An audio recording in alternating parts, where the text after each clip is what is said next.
Welcome back to the Nerdrotic podcast. My name is Gary Buechler. I am live in San Francisco, and I come to you from nerdrotic.com. Hi, everybody. How you doing? It's Friday night. This is Friday Night Tights, and we are excited to bring you some kind of bad news, but we're going to be 75% mostly good news, which is kind of like Star Trek canon. We're going to be 75%, just like Star Trek canon. So tonight, down in San Diego, we have the very noisy and twitchy Dennis Bithoulkas. What's going on, Dennis?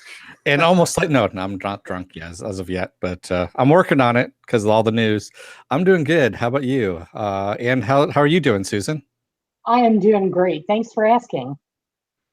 And you're working on your drink as well. Am I yes. I have Patron. It's near and dear to my heart. Not that we're sponsored by any of these drinks. We're just happen to drinks of choice. No. Who are we sponsored by tonight? I am sponsored by Jack Daniels. Susan is sponsored by Patron. Yes, I am sponsored by the Spawn juice. Nice. Oh, nice. Starbucks. The Cthulhu. The Cthulhu of coffee. It's kind of a hellish corporation, but it's because I didn't have a Pete's near me. I prefer Pete's. So sorry, Pete's Coffee. Hi, everybody in the chat. Oh, we've got some people. Wow, we've got a lot of people. A lot of people. Yeah, they've been in there for a little while there talking. We're early today. I know I'm late for my early, but you know how it goes. You know how it goes. So there's been some stuff going on. So I'm very grateful to be on a podcast to not think about that stuff right now. So and don't worry, it's going to be fine, but it's just stuff. So it's a sad day, ladies and gentlemen, and nerds. And we knew this was coming, saw it coming a mile away. We can dissect it all we want, but it's official and it doesn't make it any easier. Ash versus Evil Dead is no more, and Ash Williams as a character is no more. That's the worst part about it. Yeah. He's not going to be revisiting that anytime at all soon. No, Bruce is, by all accounts, bitter about this whole thing. And that is just me and my conjecture. I have no facts on that whatsoever. But it just seems that way. And I don't begrudge him that at all. You know, this is a character he's loved. He's put his heart and soul into this TV series. It started out so promising. Oh my God. Like the first season of Ash is how you bring back a property. Yeah, it's beautiful. I mean, and I can't say this. I keep saying it every single time. In the last 5 years, that first episode is still my favorite thing on TV. I can't argue with you on that. But I'm sure Susan could shed some light. Now there's stuff Susan can't say. So we got to understand that because she's an actual professional in this field. So we're just schmoes. Yeah, we're just schmoes, so we can just make snap judgments and unsolicited opinions.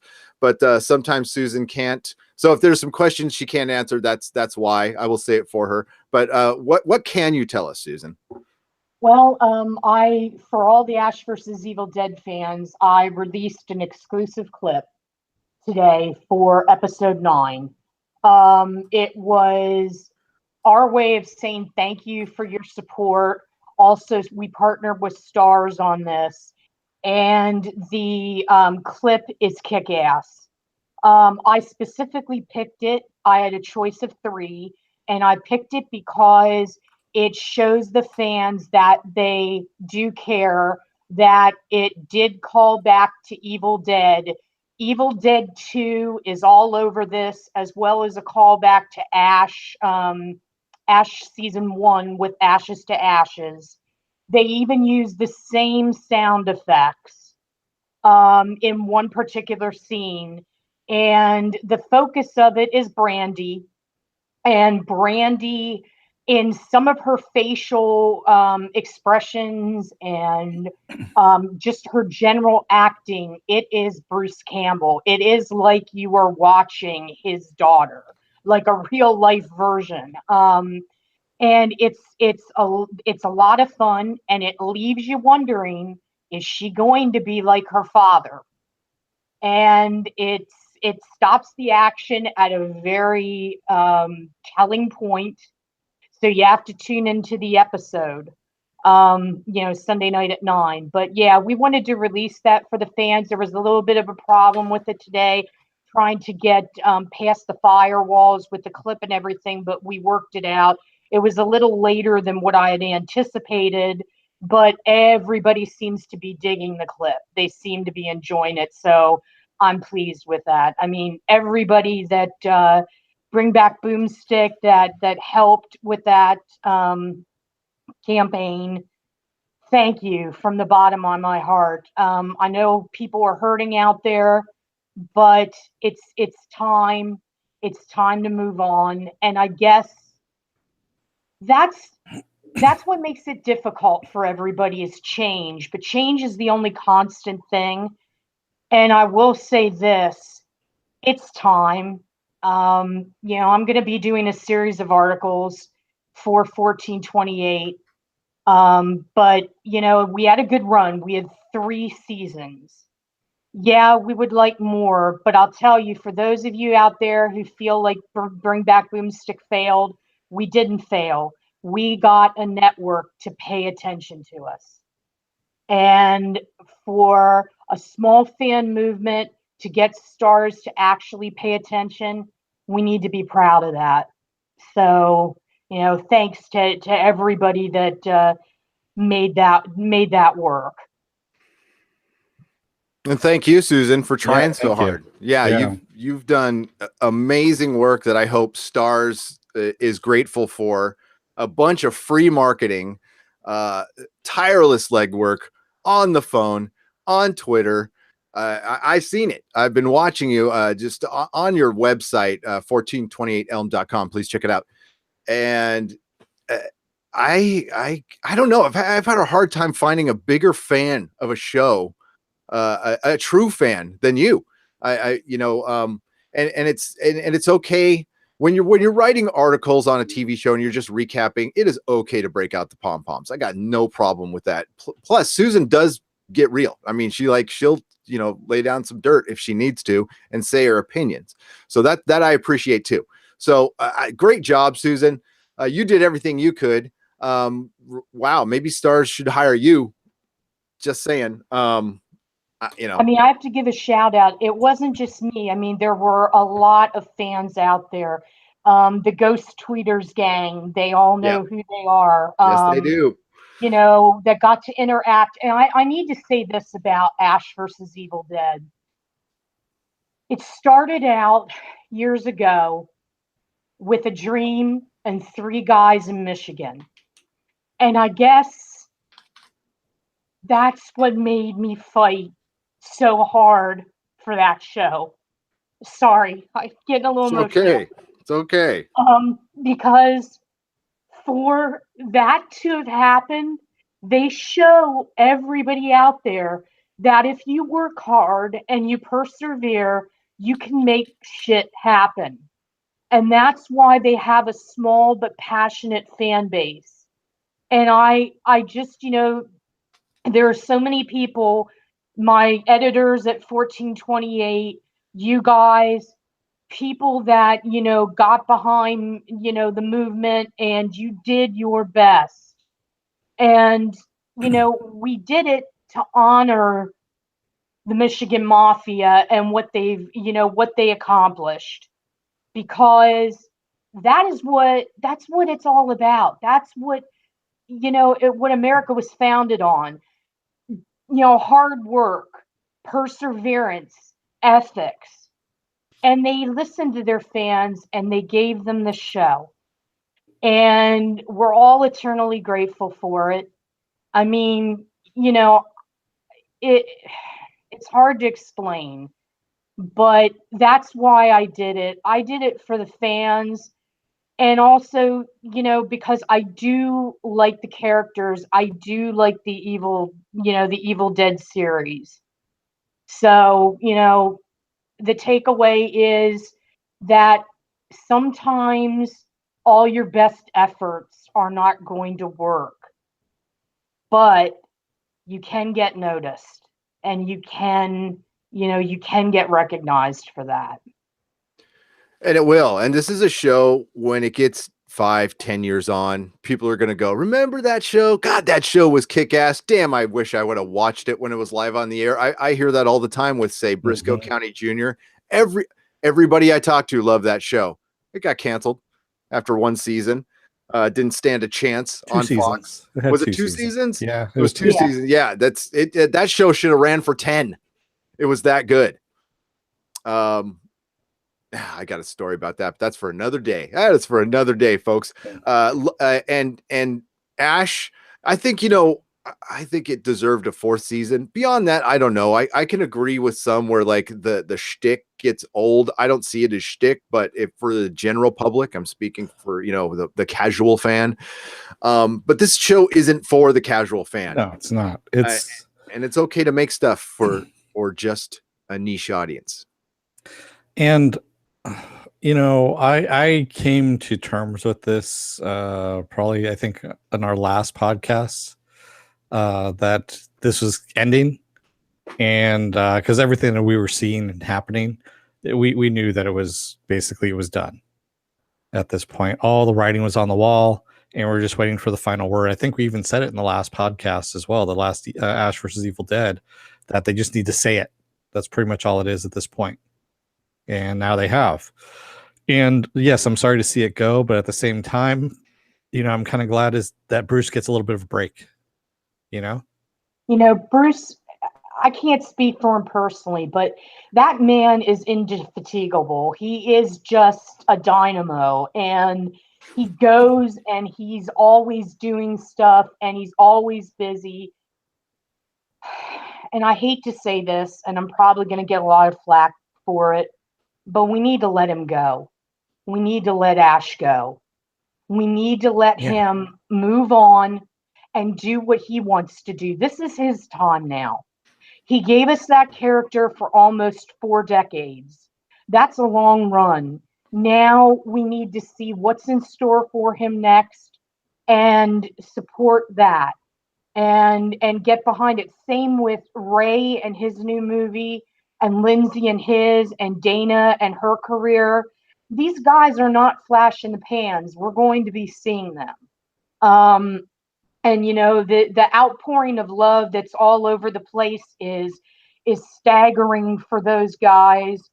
And we just, Dana's taken it in stride. She's even joking a little bit on Twitter about it being 420. Let's not be so glum. And they realize that the impact that this has on the hardcore fans, the people that have been around since the incarnation of Evil Dead. They get that. But by the same token, Rob Tappert's moving on, Sam Raimi's moving on, everybody's moving on. And I know there's a movement out there, and I know I'm going to get chastised for this for Netflix and petitions. But we need to understand something, everybody. Yeah, it's great that you're this passionate, but you can do you, and I'm not saying don't do you, but it's one of those things where there's multiple factions involved. It's not simple. It's not an easy fix. It's not like you're working at Walmart and you can go and put an application in to go to Target. Yep. It's going to be different things. There's Starz that's involved. There's Renaissance that's involved. There's other entities. This isn't something where you can just go, well, we'll just slap it on Netflix and yeah, that'll happen. Like I said, I'm not telling anybody what to do. I'm just saying there's a realistic picture in it. And I know there's a lot of petitions out there, and God love you guys for trying. It's great. But you also need to have a realistic side as well. Exactly. I mean, like I said, knowing that it's over, I guess I went through the 7 stages already, and I'm at acceptance. Yeah. At this point, and so I'm happy for what we've got, and just hope that we get to see Bruce come back. I mean, I know he's gonna go off for a little bit and probably do him. Yeah, exactly. And I do kind of find it, it's a little bit ironic that they did cancel it on 420. Yeah. Yeah. Oh my God. See, I don't want to break the conversation. Well, I'll do my 420 rant later. Because it's a thing in San Francisco, people, and it's really, so yeah, you know what? Writing was on the wall. Starz, and I'll be the one to say it. Starz made the mistake. It's not by delaying it, by not saying anything, by not communicating with the fans at all. So the fans went, see ya. That's what fans will do, and if somebody needs a replacement in their heart for a TV show, it's on Sci-Fi, I can highly recommend one that's in the wheelhouse. Now, it's not perfectly like Ash versus Evil Dead, but if you haven't checked out Happy, hey, it's not Ash, but if you're looking for a show that's in that realm and it's totally for people who are in that taste, check out Happy on Sci-Fi when it comes back around at the end of this year. You will not be disappointed. I would even say show that is on right now that's kind of in that same wheelhouse, although not as graphic, is Legion as well. That's a stretch. Yeah. It's good. It's definitely good. Legion's a great show, but if you like Gonzo TV, I guess Legion's more cerebral though, in my opinion. It is a bit more cerebral. Happy is Gonzo TV, if you want it, but that just trying to offer something to the Ash fans who might need something to fill the hole, or go outside and do something. I don't know. Mm-hmm. Do what you want. It's just suggestion. I hope that we just enjoy what's left, and if Bruce retires and we never see him again, that's cool. I'm down. Thank you. He's had a great career. He's given us so much good stuff, and not just Ash. And thanks, dude. Thanks, Bruce, and everybody on that show. And yeah, we'll move on. We don't want to make everybody sad tonight. Yeah, exactly. We're sad, but hey, we got what we got. There's still 3 episodes left. People, please watch the hell out of them. We're gonna, and let's see what happens. Maybe it'll be me badass. And yes, it's 420.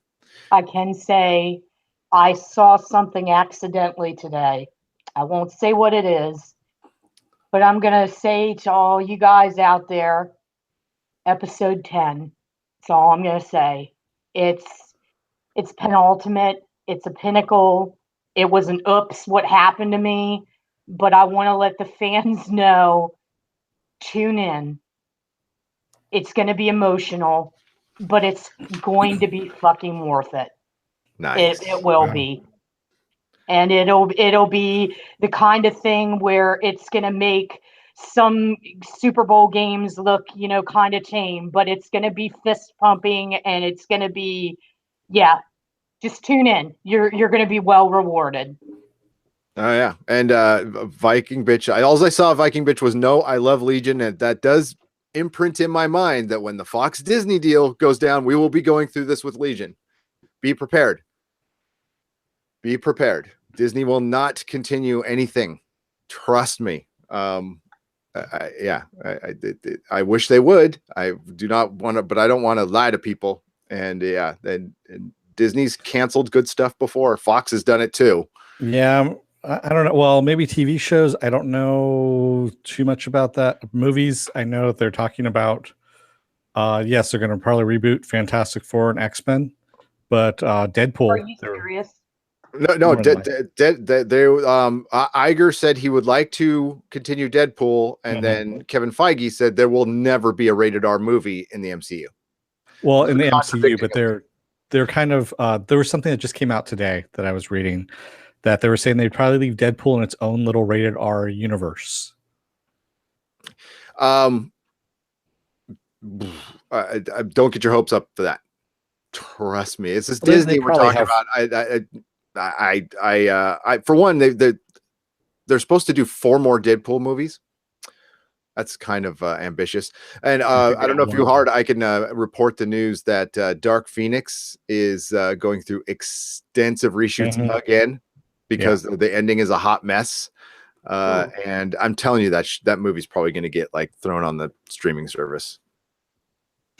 I think that's just what I think. But but that's going to be the end. Apparently, that's what Compacast 2 was reporting that X-Men Dark Phoenix is going to be the end of the Singerverse. That is it. It is over. So it's done, which is good. Do you yes. think there's extraneous factors at work with that Yes. wanting to end Singer's? Yeah, Many. they want to break off any kind of ties with Singer at this point because of everything that's going on. I honestly think because if you notice, ever since there was some word of him of all the allegations that happened, there's been no peep from him whatsoever. He has or disappeared. about him.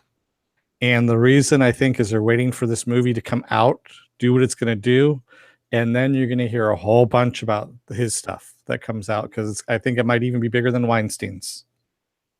I think it got swept under the rug already. But it is. I agree with you. It's bigger than the Weinsteins. The stuff that's going around with him is all alleged, but it's really, really nasty, and I don't really want to get into it. But with the Singerverse, my favorite part is I was watching a goddamn Collider video or something today, and they were blaming they were talking about X-Men 3 and Singer coming back and doing Days of Futures Past and correcting everything from X-Men 3. X-Men 3 was Singer's fault. He was the a-hole who left. He left to go do Superman Returns, which sucked. I know that there's a lot of revisionists on it. It sucked. Okay. It was a bad movie. And they had Fox. I'm not trying to defend Fox, but I guess I am. They had on the fly, because they had their solid movie date, had to bring in a hired gun, rewrite the entire script. Yeah, it was kind of crappy. And they killed a bunch of people for no reason. And and I'm glad they redid the movie, but that was Singer's fault. Okay. So Singer coming back and acting like he's the effing hero. Dude, you bailed. You bailed to go do Superman, your passion project, even though you've never read a comic book in your life. So Ratner came in a month before that started shooting. Yep. Literally a month before it started shooting. And Ratner's only contribution was the danger room scene in the beginning, which is arguably the best thing out of that movie. And an insane Coke bill. Yeah. Allegedly. Allegedly. Actually, Matthew Vaughn made some of the best suggestions for that film, including Kelsey Grammer as Beast, because he was supposed to direct it. They had flirted with Joss Whedon to direct that movie. Matthew Vaughn would have been excellent. Yeah. The stuff he did with Layer Cake. Oh my God, I love that movie. Well, also Kingsman 2, X-Men First Class, the sections that Singer wasn't just kind of breathing down his neck about. If Singer hadn't been breathing down his neck on that movie would have been so good. Yep. And you're right, Man of Action. We haven't heard anything yet on even Weinstein stuff. We only heard the surface, man. There's going to be books, and I will read them. Hi, Alexandra. Hi, Johnny Pappas. Hi, Man of Action. DJ Bowman. Man of Action. He is a man of action. He is on every stream, and he's good. He contributes. So, Penn Farm Girl, how are you? Did you see? I don't know if Dennis knows what I posted on our Patreon page today. I do not know. What is it about me? Oh, I posted your review of Winter Soldier and then my review of Amazing Spider-Man 2. I've been promising that for months, and I found them and I put them up. And listen, I maybe I'll put them out public someday. They're not a couple of our shining moments, we'll just say. Probably it was in our early podcasting days, and not good moments for either of us. It stinks. Yeah. The Bentox is here. Christian's here. Davis 404. Kieran. Yep, we have Hoth Rebel 86. Hoth Rebel. Hoth Rebel. I got a Hoth Rebel, right? Wait, he's focused right there. No, I pointed the wrong way, but it's up there on the wall somewhere.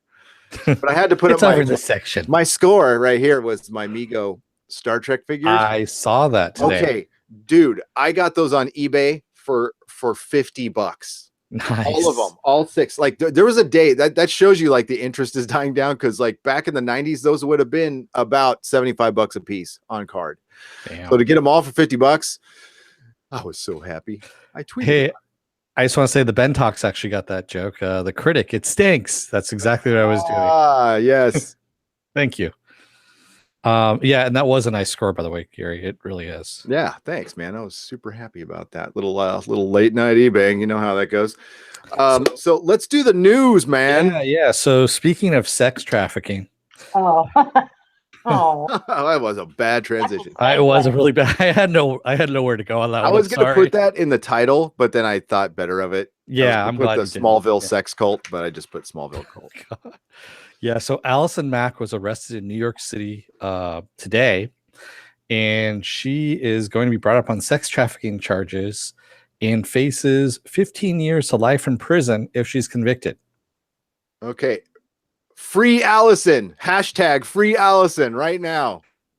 Am I wrong on this? No. I mean, there's Jane Doe number 1 and Jane Doe number 2 that basically said that are the direct witnesses to this. Oh, you mean rat number 1 and rat number 2? Sorry. Victim number 1, victim number. Basically, they were forced to be branded, and then they were told that they had to have sex with her boyfriend, the guy who got arrested a couple of weeks ago, in order to not have whatever damaging items are released to the public or their assets, taken away from them, because they signed this stuff over in order to join this sex cult. Oh my God, there's just slow fruit jokes flying right over my head, and I'm not going to say alleged sex cult. Yes, of mentorship, email mentorship. Yeah. Okay. Allegedly. Yeah. I want to go to this article a little bit. Let's do it. Let's go there. Let's find out. Let's get the scoop from Deadline Hollywood, the very credible source. Actually, they're pretty credible, I guess. They are one of the Bibles. Yeah.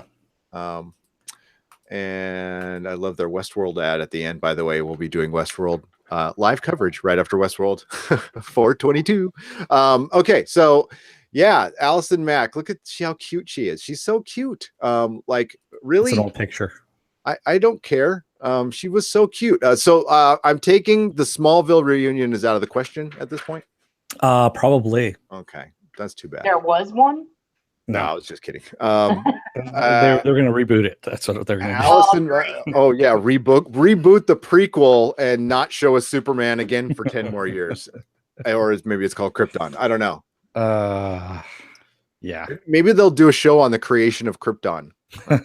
It'll be a giant, like, super intelligent shade of the color blue talking to itself. Wow, this is meta right there. Right. Well, Murphy Brown's getting rebooted again. No, not rebooted, but it's actually continuing, I guess, is what. Is she still alive?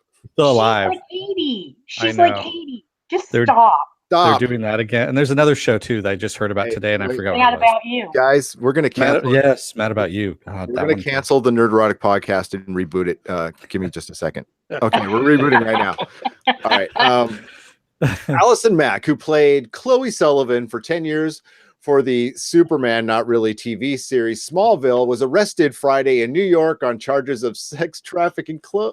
Say it ain't so, Chloe. You already said all that shit. Is there anything else that's new? As alleged in the indictment, Alison Mack recruited women to join was purported to be female mentorship group that was in fact created and led by Keith Rainier. Asshole. The victims were exploited both sexually and for their labor. Oh, what? Yeah. Oh, you sick fuck. To San Francisco court records show Rainier created a secret society within his self-help company, Nixvism. Okay, for one. Nexium. You can't even. Yeah, whatever.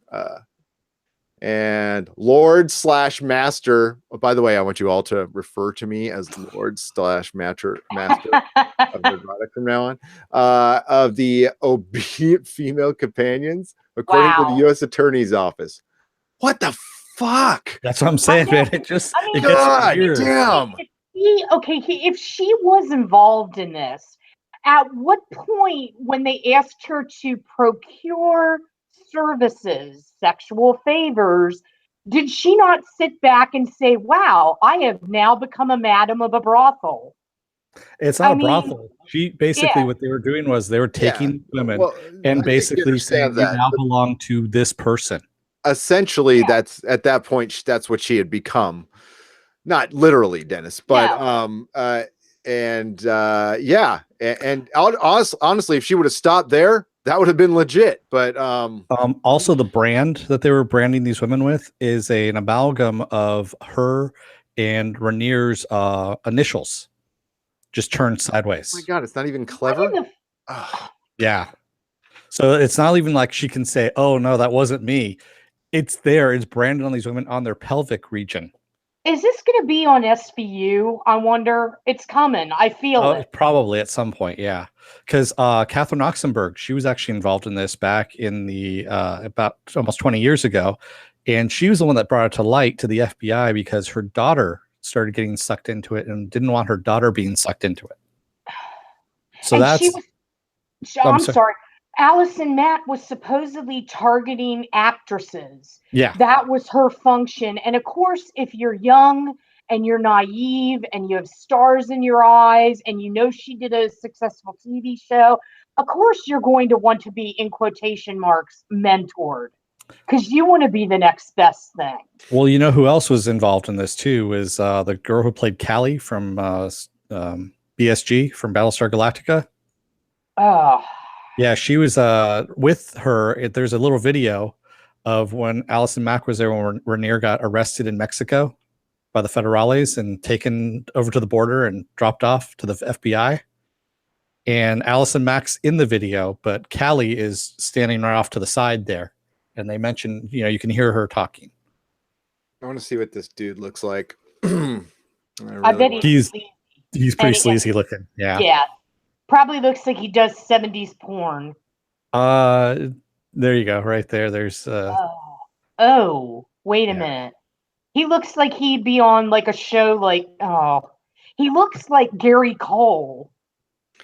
He looks like Gary Cole and John Ritter had a son and turned into an evil sex cult leader. Exactly. He looks really just like I want to take a shower. Look at his eyes. Look at that right there. Just want to poke his eyes out. What an asshole. Yeah. All right. Wow, that was a really dark way to start the podcast, ladies. Yeah, and I love this one. So one other thing too is supposedly, and this allegedly, I should say, Kristin Kreuk was the one that introduced her to this guy because her boyfriend was in this thing, Kristin Kreuk's old boyfriend, and that's where this all started. But Kristin Kreuk's like, no, I don't know what you're talking about. She's trying to distance herself from this, of course, saying, I have nothing to do with these people. She goes, all I did was I was in the, I took a couple classes in order to get my self-confidence up when I was first starting acting. And that's it. That's all I have. Well, there might be like legit, it probably had some legit classes there, but to cover up the bullshit. And it was probably levels like Scientology. I don't know. Yeah. I know I never want to talk about this again. I don't care what happens. It's really sad that she took that choice in life, but life's full of choices, ladies and gentlemen. Yeah, you got to watch out where you step. Yeah.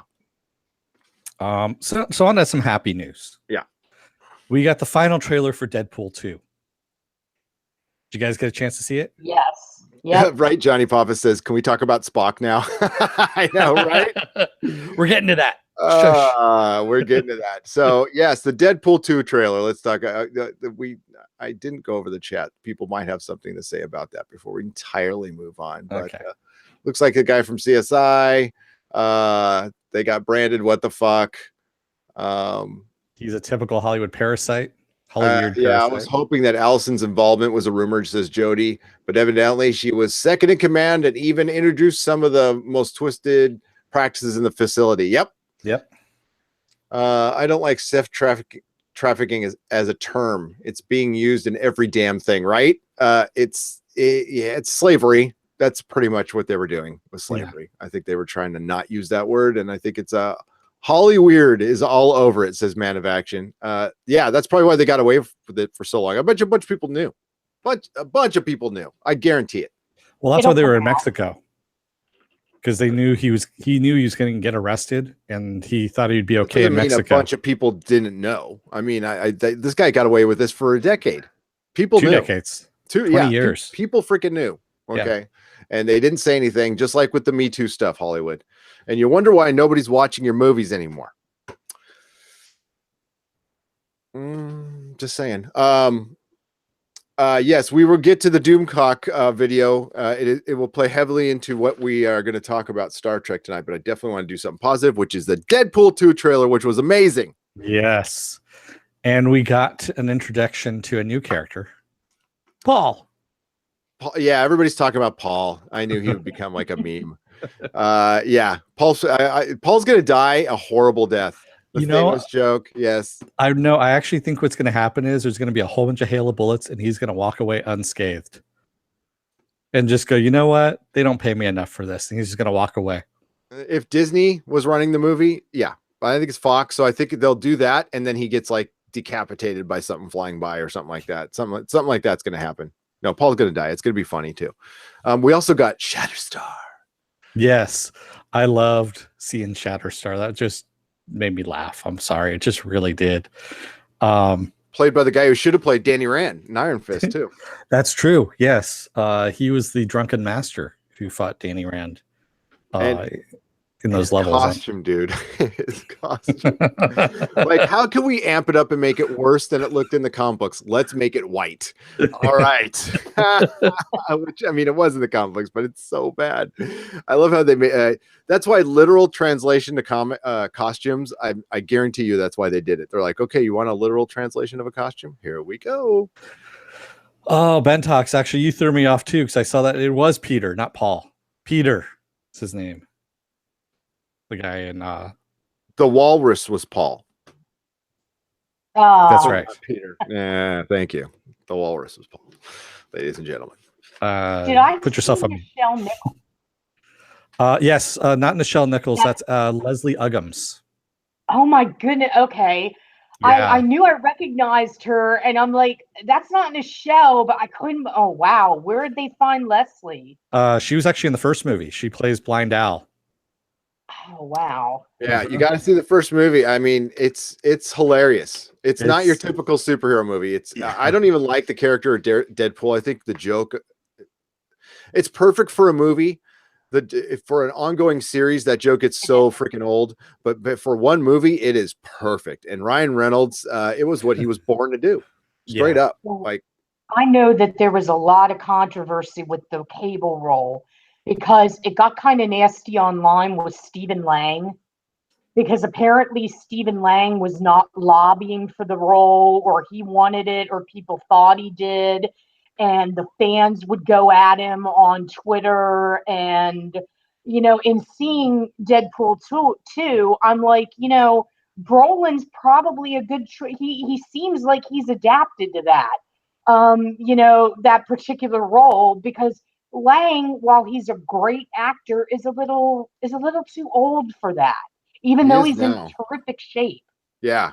If they'd have gotten him 5 years ago, maybe. Yeah. Like, I still think it's weird that they got Brolin and they've locked him into 4 movies and he's playing Thanos. It's like, you couldn't have found somebody else. There's a lot of other like square jawed dudes out there that could have played that part. It looks fine. He looks good as Cable. He does. Yeah. So the movie looks damn good. Zazie Beetz' Domino has sold me. Her little scenes in the trailer look how they play the whole luck thing is kind of funny. So yeah, that was good. That was good. I did like the whole line, where Deadpool's talking about he just says something like really off color, and she's like, I really shouldn't have dropped out of college. Oh yeah. I've said that so much. He was talking about the sisterhood of the traveling pants. Yes. And that's why the sisterhood of the traveling pants is very evil. And she goes, I really shouldn't have dropped out of college. I love the Thanos reference too, Jody. And yes, Christian, I think Deadpool 2 will slay Solo. Oh yeah, it's gonna kill that movie so bad. I mean, everything I'm hearing about Solo is negative. I'm hearing that it's good in, highlighting the relationship between Han and Chewie, but they're also decimating the young guy whose name's escaping me, his acting or lack thereof. Yeah. He's very wooden, apparently. Well, yeah, they had to bring in an acting coach for him after they got rid of Lord and Miller. Oh my God. Yeah, and when they brought on Opie Cunningham to direct, they brought in an acting coach for the kid. Instead of dumping the kid, they just brought in an acting coach because I guess they'd filmed too much at that point. Well, let me just say, you aren't you supposed to be a professional?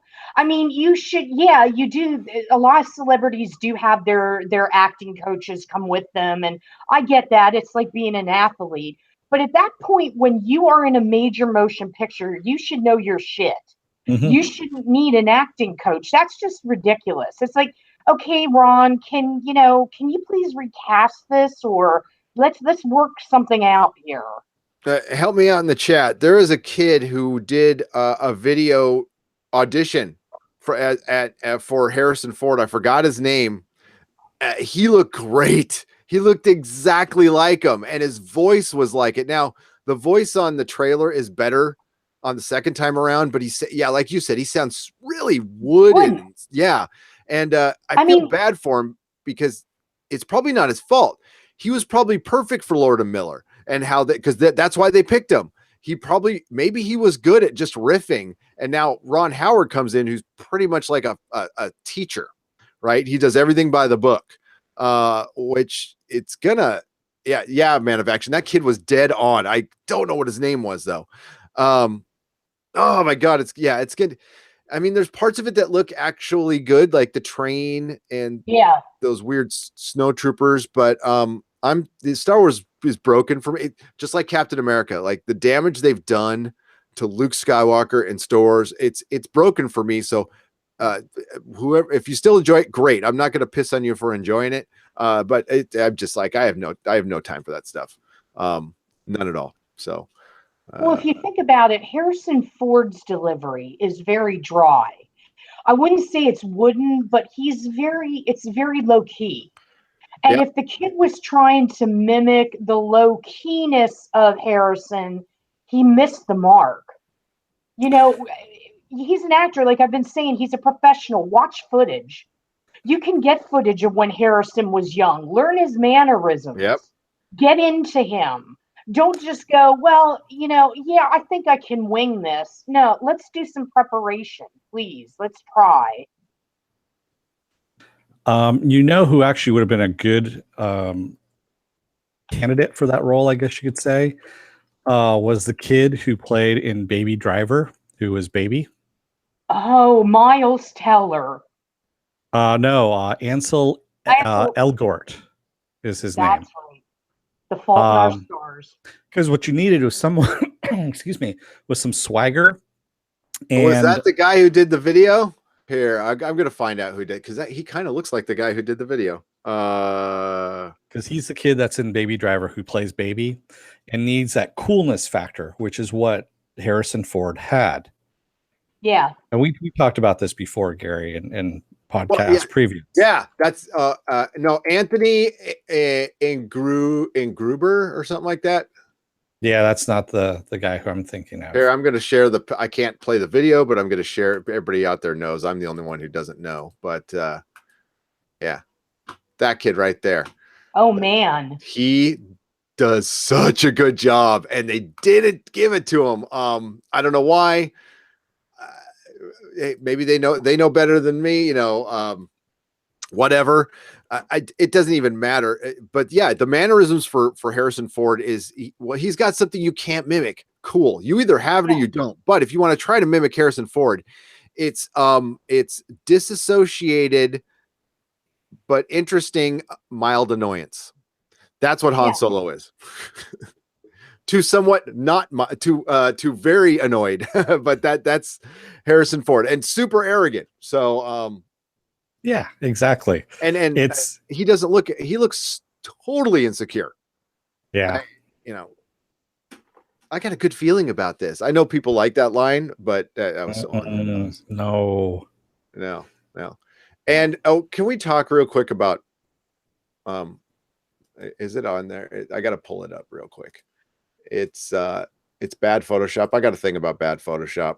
I tweeted this earlier a couple days ago, and fucking D23, you're $1 billion company. Look at Donald Glover's head on that. What the fuck? I mean, seriously. I'm not going to bore you with this, but I could fix that right now with my Photoshop live on the air. I could fix that. Oh, that's is that I'll do That's it actually- Monday. During my live stream, I will fix that head on Monday, and I'll show you how easy it is. I don't even think that's a black person whose body that they're Well, using. you got to look at the hands. For one, the hands are gigantic, and then the head is really gigantic. So that's really all the other pictures. Those are really them. So Donald Glover was filming Atlanta that day, or do something. And honestly, that was more important than doing the D23. But what the hell? Somebody got paid for that. Wow. That is bad right there. Didn't mean to put you on blast, whoever. I mean, I didn't put their name out there. I would never do that to somebody, but damn, that's Christ just almighty. some bad stuff. Going off to something better here. Actually, hang on a sec. Let's go to a couple of comments here. Blue Power Ranger 92. Why Ash versus Evil Dead canceled? That's fucking bullshit. Go back about 20 or 30 minutes and you'll see what we were talking about. Yeah, there. but we agree. We agree. It's yes. bullshit. Absolutely bullshit. And I'm sorry. Can I just bring up TJ Miller for a sec? Oh God. What I mean, and this is humorous. Well, it's not humorous, but I mean, like, all I'm gonna say is TJ Miller, what the fuck were you doing? Just what were you doing? What were you thinking or not thinking? Well, the thing is, he was thinking he couldn't get any more hot water because he's been accused of rape. He was fired from his show because of alleged drug use. So why not call in a bomb threat to the government and see if you can't get arrested? Hey, if you're running the gambit, what the hell? Roll the dice. Maybe it works. That downward spiral. Let's go on the downward spiral and just make it happen. He was actually on the Nexium track, the Andy Dick track on that one. He's been mentored by Andy Dick, I think is what's going on. TJ Miller. Up until the bomb threat and the whole like alleged whatever, I don't want to talk about it. He was great on Silicon Valley, but yeah, wow, that's so sad. It's so sad. Yeah, so let's go on to something happy here. We had the trailer for a new movie called Hotel Artemis. You guys get a chance to take a look at that? I did. What'd you guys think? That looks pretty good. That looks fun. Yeah, that was actually really cool with Jodie Foster as this nurse, if you will, of this hotel. And it takes place, I guess it's like about 5 or 6 years in the future. I'm glad to see her back. Her appearance, though, I was shocked. But then I have to remember, she's 60 some years old now. Mm-hmm. Yeah. So I'm like, oh my God. And it looked like she chose not to do makeup, which God love her. She looks great. This looks like to me, like this could be an Academy Award nomination for her. And Jeff Goldblum, I don't know. He just shows up and he makes me smile. Yeah, Jeff Goldblum, that was just awesome. I mean, he was the icing on the cake. And yes, some of the people are saying it looks very John Wick. And yes, it does look very John Wick. It does. Not going to argue with that. That's what I thought. I'm like, is this in the John Wick universe? No, I think John Wick. I said, did I not say this 10, 20, 30 podcasts ago that John Wick is going to bring back the resurgence of like the 80s, like action film? And here we go. And that's not a bad thing. That's really not a bad thing. It's what Hollywood needs right now, honestly. It's very ingenious. I mean, when I watched it, I thought this is a unique concept. And that's what drew me in. I mean, because where else are you going to, whoever wrote this, kudos, because who would think to write a movie around a hospital underground for criminals? They tried it with Duchovny with Playing God in 1997. That whole concept. But this is like fully realized. And it's like you're watching like a graphic novel and you got Charlie Day, who's not being totally ridiculous, but he's good in what he's doing. And it just seems like this is going to like tick all the boxes. Oh yeah, no, it's definitely, it was kind of a weird movie. I saw a teaser trailer for it on TV, and not on TV, but I was watching a app. I think it was a CW app, and they have commercials in there, and saw the teaser trailer and it said it's coming out tomorrow. And I'm like, what the hell is that? Jodie Foster, what's going on? And so then I forgot about it. And the next day the trailer hit and I was like, oh Oh wow. Actually, that looks really good. And yeah, that's the first thing I thought of too, is it looks very John Wick like. Instead of the hotel, you have a hospital. Instead, this underground hospital. So it's danger of being completely a ripoff and shticky, or it could be good. There were a lot of Pulp Fiction kind of ripoffs, and some of them were very good, and some of them weren't. Actually, I don't know. Pulp Fiction might have been a ripoff of Quentin. I think Quentin Tarantino actually wrote the same script like 3 times, and just 3 people took a crack at it, and all 3 of them happened to be good. True Romance is my favorite Quentin Tarantino thing ever. And hopefully this cast, Sophia, I don't know how to say her last name, Boutella. Oh my God, I love her. And Jeff Goldblum, Sterling K. Brown, Jodie Foster, Charles Day, Evan Jones, Zachary Quinto, and it's Dave Bautista. Dave Bautista. Is he becoming The Rock now? Is he going to take over for The Rock? I think he's a better actor. Yeah, he's a better actor. Yeah. He really is. I mean, quite honestly, I'm loving everything he does now. I mean, even though I didn't like the movie, Blade Runner 2049, he was one of the best things in it. Even in his little tiny role that he had in the beginning there. Lucas, I have to agree with you. The Sophia's character, Sophia Boutella character, looks like a variant of her character from Atomic Blonde and Kingsman. Yes, I think she's going to be typecast as exotic assassin. That being said, I can kind of watch her being an exotic assassin in a lot of movies. Oh yeah, me too. Sorry, it's the primal male in me. Sorry, folks, but the movie it had a good trailer. It looks fun, and Jeff Goldblum makes things better. He does. So. And speaking of Jeff Goldblum, Hoth Rebel 86 says, "Should we get a Buckaroo Banzai sequel? Does the Pope shit in the woods?" Yes. Yes. You're bringing everything back. Why not that? Yeah. I mean, that's something. It would be interesting to see them all older and in that same world. Hell yeah. Yeah. If we can pull Peter Weller away from his day job now of being a college professor. He keeps coming back, though. You know what? He keeps coming back. So if you have him, I would love to see an old Buckaroo Banzai, to tell you the truth. Bring the whole, old gang back and introducing like a new generation even, or mentoring a new generation. I would be all down for that. Well, hey, if they're bringing back Starfighter, which was around that same era, why can't we do Buckaroo Banzai? Yeah. Oh, man. Just all these 80s things coming back, which is awesome. Yeah. Did I say Kick-Ass? Mike Krychek said Kingsman, not Kick-Ass. I might have said Kick-Ass, or somebody else did, but I'm the one who misspeaks the most. So yeah, we can talk about the Star Trek stuff now. Let's get there. Let's do it. Yeah. Now this isn't going to be entirely negative. I really, really don't want to go super. You know what? Nightbreed does owe us a sequel.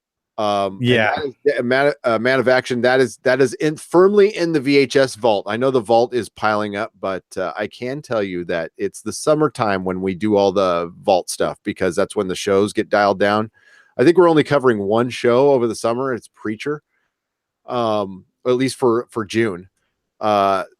And Comic-Con. So we're going to do Burn Notice. We're going to do Bubba Hotep, Dreamscape, and Krull and Nightbreed for sure. And then I'll be continuing Farscape. Nightbreed is funny because I actually know Craig Sheffer. Really? Really? Yeah. Craig Sheffer grew up in York, Pennsylvania, where I'm from, and he was best friends with my best friend's brother. No way. And Mike helped him move to New York when he first started out. So yeah, that's my little Craig Sheffer. Nice. I freaking love that movie. I love that movie. All right, so there's 3 Star Trek stories that hit today. We're going to start with before we started. Doomcock came out with a video, which was very interesting. But what do we got, Dennis? So Zachary Quinto was doing a little Q&A article with Entertainment Weekly, and he says that Paramount may make one more movie set in the Abrams universe. And he was talking kind of like where they were at with the whole Quentin Tarantino script and things like that. But he says from everything, it sounds like Paramount is just going to do one more movie set in the J.J. Abrams in the Kelvin universe. And that was the least of the news. And Quinto is like the one thing I like. As long as I know it's firmly a different universe, I don't mind Abrams' first Star Trek movie. Actually, I kind of enjoy it. I thought it was good. We can, you know what? My opinion after watching the second and third one, which I kind of like, but then I walked away from the theater and came to my senses and realized they were kind of shit. But I've never had a problem with him as Spock. He's done a great job as Spock. Yeah, so, I don't have problems with the actors. The cast is pretty solid for recasting something they don't need to do. Listen, I'm firmly on record with go in the future, go 80 years past Next Generation. That way you don't have to worry about canon and freaking Star Trek fans. And you could just make a show and everybody goes, okay, this is the next show. And there's nothing to fucking argue about. And you don't look backwards, you look forward. But no, they wanted to do a prequel. Why did they want to do a prequel? We found out. Doomcock gave us the truth. And yes, he wants to conquer the world and subjugate us all, but he's not going to lie to us. God damn it, Doomcock. By the way, we are in talks. We are very close, very, very close to doing a show together. We're like a takeover. This close. Stay tuned. It could happen this weekend. Not lying. So Doomcock, I'm going to sum up what he said. Please watch his video. It will be in the description below when this turns into a video. Essentially, he says in his very Doomcock way that a guy went on Facebook who did some of the effects for the Enterprise on Star Trek Discovery, which shows up at the very end. Sorry, spoiler warnings, but it's been out for a while and we've covered it and blah, blah, blah. So it shows up at the end, but it didn't look the same. So the whole thing about this Star Trek Discovery was, is this a reboot? Is this in the Kelvin universe or is this canon? CBS was very quiet on this for a long time. And then Midnight Edge came out with a video kind of explaining what the hell was going on. And in that video, I'll sum it up. They said that they wanted to make this canon to change canon. So the whole purpose of doing a prequel was to rid themselves of the original series canon softly so they can create their own.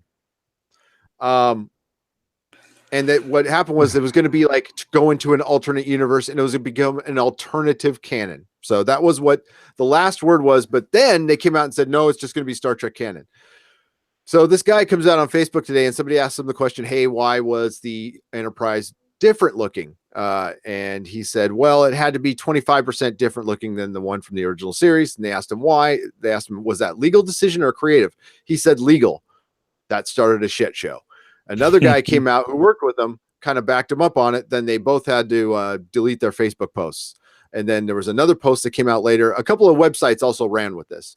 And then another website later on ran with the Star Trek's official, CBS's official word, which was, it was a creative decision. If it was a creative decision, the guy would have said it's a creative decision. I don't think he was lying. So they got caught with their pants down. And Midnight Edge does a great video on how these in 2005, when Viacom sold, Star Trek's rights were split in half. So the movies, Paramount has a right to distribute all the previous movies, and all the new stuff has to be in the Kelvin universe. CBS owns the rights to the original canon, but not all of them, apparently. It's only 75%. They only own 75%. So that's why you see little differences in the uniforms and stuff. And they did want to modernize it, but that's why they wanted to change the canon to get around now. Now, according to Doomcock, there's some work behind the scenes that Paramount and CBS want to try to work something out so Star Trek isn't split. So basically what you're getting from now on, unless that gets fixed, is two alternate treks. The original trek is can't be used 100%. So how do you guys feel about that? I wish CBS would just be lying to your fans. That's basically what you're doing. You're lying to us. Now, companies do this all the time, but you want to think twice before you do it with fucking Star Trek fans. They are not to be fucked with. Oh, Okay, no. trust me, it is the last Yeah. fan base on this planet you want to fuck with, especially when you're asking them for money for your series. So tread carefully, CBS, and good luck with that. That's all I got to say. And oh yeah, and they're bringing back Spock. They're bringing back Spock. I just want to say to Penn Farm Girl, yes, if you listen closely, if Roddenberry hadn't been cremated, you could hear Roddenberry doing 8,500 RPM. Spinning at his grave, just so you know. What Gary just said here, Jonathan Frakes, who directed episode 2 of season 2 of Star Trek Discovery, as we lovingly refer to STD, said that they will have a flashback of a young Burnham and a young Spock. And I'm sure she'll be telling Spock how to do the neck pinch and how to walk and how to breathe and how to drink and how to do this. She'll definitely tell him how to do this. This is kind of like, well, no, it's on the same topic, but and she takes Frakes. I love Jonathan Frakes, and I do too. You know, he apparently had to lobby to get to direct this show. Like, he put his hat in the ring, and I was like, are they fucking crazy? Jonathan Frakes, let's jump on that. Let's get this guy involved. He's part of like the universe. He's so invaluable. He's a great director. And it's like he had to do a song and dance, jump through hoops. I mean, it's crazy. It didn't make sense. Akiva Goldsmith and Kurtzman are in charge. Akiva Goldsmith, how that guy still works. He is taking somebody way more talented than him, some man or woman. He's taking somebody's spot. Dude's not good. I mean, like, if I had written 100 scripts and a couple of them are good, I think like the Monkees have the same amount of luck with the Shakespeare script or something like that. Yeah, that's pretty much what he is. He wrote Batman and Robin. I don't need to even say anything more than that. And he still gets work. He's riding on his past glory. I want to say before Batman and Robin, there was something that was Oscar worthy. I don't have IMDb up right now, but I think he's riding off of that coattails because he used to be known as a script doctor, and people would go to him to punch up things, but he's living in the past and it's not translating into the future. No, and it sounds like they're actively trying to keep the Star Trek people out. And Jonathan Frakes directed the best episode of Star Trek Discovery, like the most entertaining, watchable episode. Of course he did. Yeah, of course he did. And you know, all I can say is Orville. And this used an Orville as well. Yeah, pisses me off further. So yeah, I mean, we're going to continue. I mean, I'd be crazy not to continue covering the show on this site because it's been so damn good to us. And I'm grateful for you, Star Trek, for bringing us so many subscribers.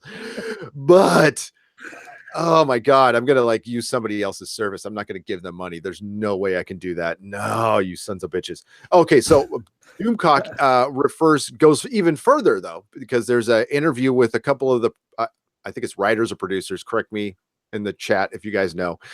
We're at WonderCon, and they talked about that. They talked about the Enterprise being bigger, so it's bigger than the Enterprise or something being bigger in their universe. So they made it larger or something. And I'm not going to bore you with everything they said, but they basically said we needed to make the Enterprise fit into our universe better. So I think they were rolling all along thinking they were creating a brand new Star Trek, and it was CBS who was probably changing their mind going, no, let's make it canon. Let's not make it canon. And it was probably up until the last minute. I know how some of these things work, and they probably, I won't even blame the writers. They were probably dealing with so much bullshit from CBS and the lawyers on this. Well, STD was in trouble to begin with when the show didn't even start on time, and there was all this drama behind the scenes that I kept on reading about. And I'm like, how in the hell did this ever make it to television? It was like, one day it would be like, we're going to go. And then it's like, no, we're not. And there was all this internal struggle. And when you have that before you air a show, it's like, it's doomed almost. Fuller left, which he always does. So they should have expected that. But then Michelle Yeoh had to leave and come back. for a movie, and a couple of other actors had to do that too. I forgot his name now. The guy playing Sarek had to bail too. That's right. Yeah. Yeah. So they had a bunch of actors who had to leave to go shoot other things because of the delays. Yeah, it was supposed to be out. They had to launch their streaming service with Big Brother. And I know that our old co-host would argue with me on that, but that's not something you want to launch a streaming service. No. I mean, it's probably good for the streaming service. I don't watch that stuff because if I want to watch real life, I'll just keep my eyes open and walk around. I don't know. And it'll be more real than that. But let's go to our chat. Man of Action said Burnham will be telling Spock that he's not woke enough. That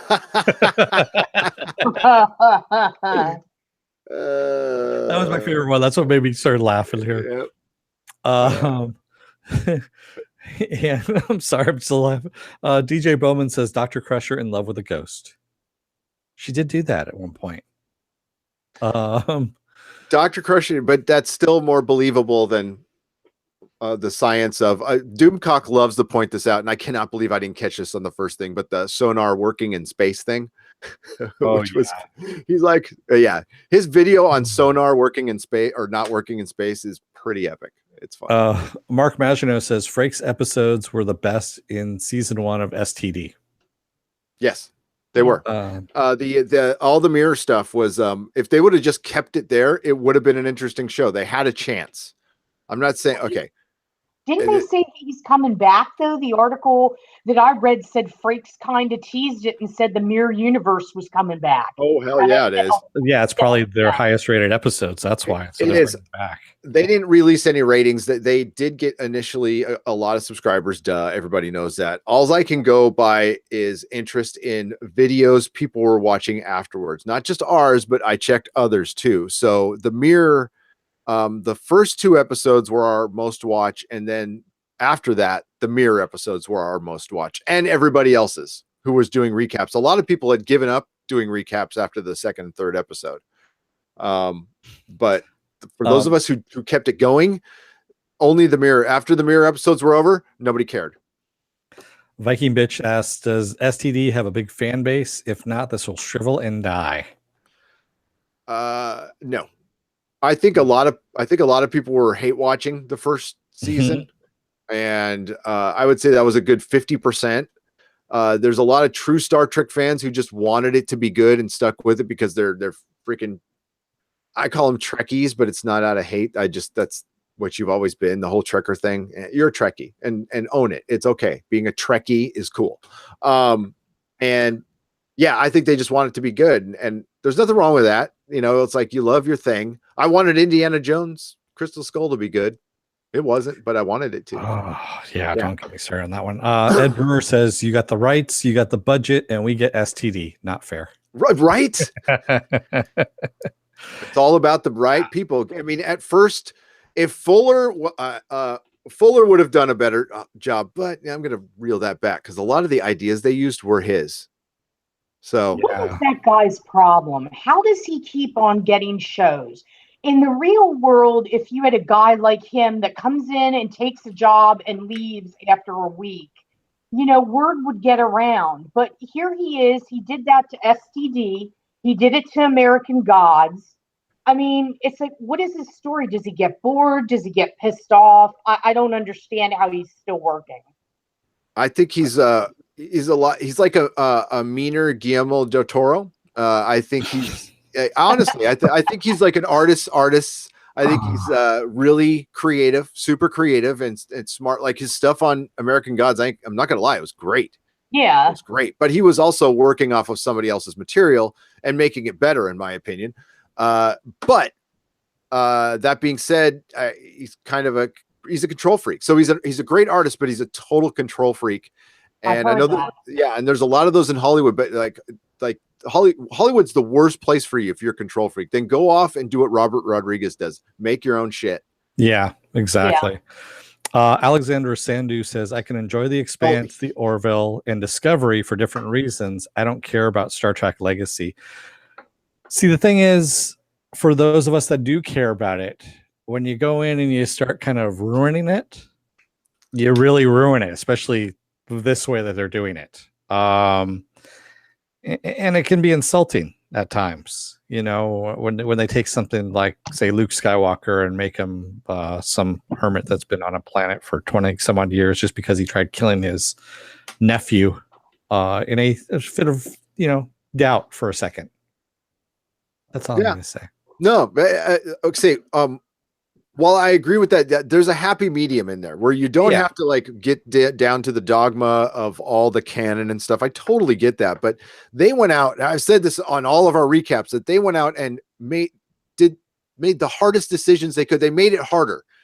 Instead of going 80 years in the future and just making your new shit, and then you can do anything you want and people won't chirp. You decided to make a prequel. You changed the Klingons. You gave Spock a sister. It's like, what can we do to make this more challenging? And then there were man-eating Klingons, says Man of Action. And as Doomcock likes to point out, and I did too, torches on a spaceship. Torches on a spaceship. So they're Klingorks, basically. Well, that's actually Next Generation's fault on that one. I'm going to blame Next Generation entirely for that one. The Klingons had lights. Okay. I mean, they did torches for ceremonies in Next Generation. Maybe, I don't remember, but they straight up had torches everywhere all the time. And they wanted to make it look like an ancient temple. And they just dialed it up way too much. And the worst part about it is, why would you change the Klingons' look? Now I think they had to. I think they absolutely had to, because that look was awful. You couldn't get anybody's emotion through that 3 inches of makeup. You couldn't understand. For one, half the season they talked in Klingon all the time. They didn't like transfer into English, and they talked in Klingon, and it was terrible, and you couldn't understand them. So it sounded like people talking with like a rag in their mouth. It was bad. It was just bad.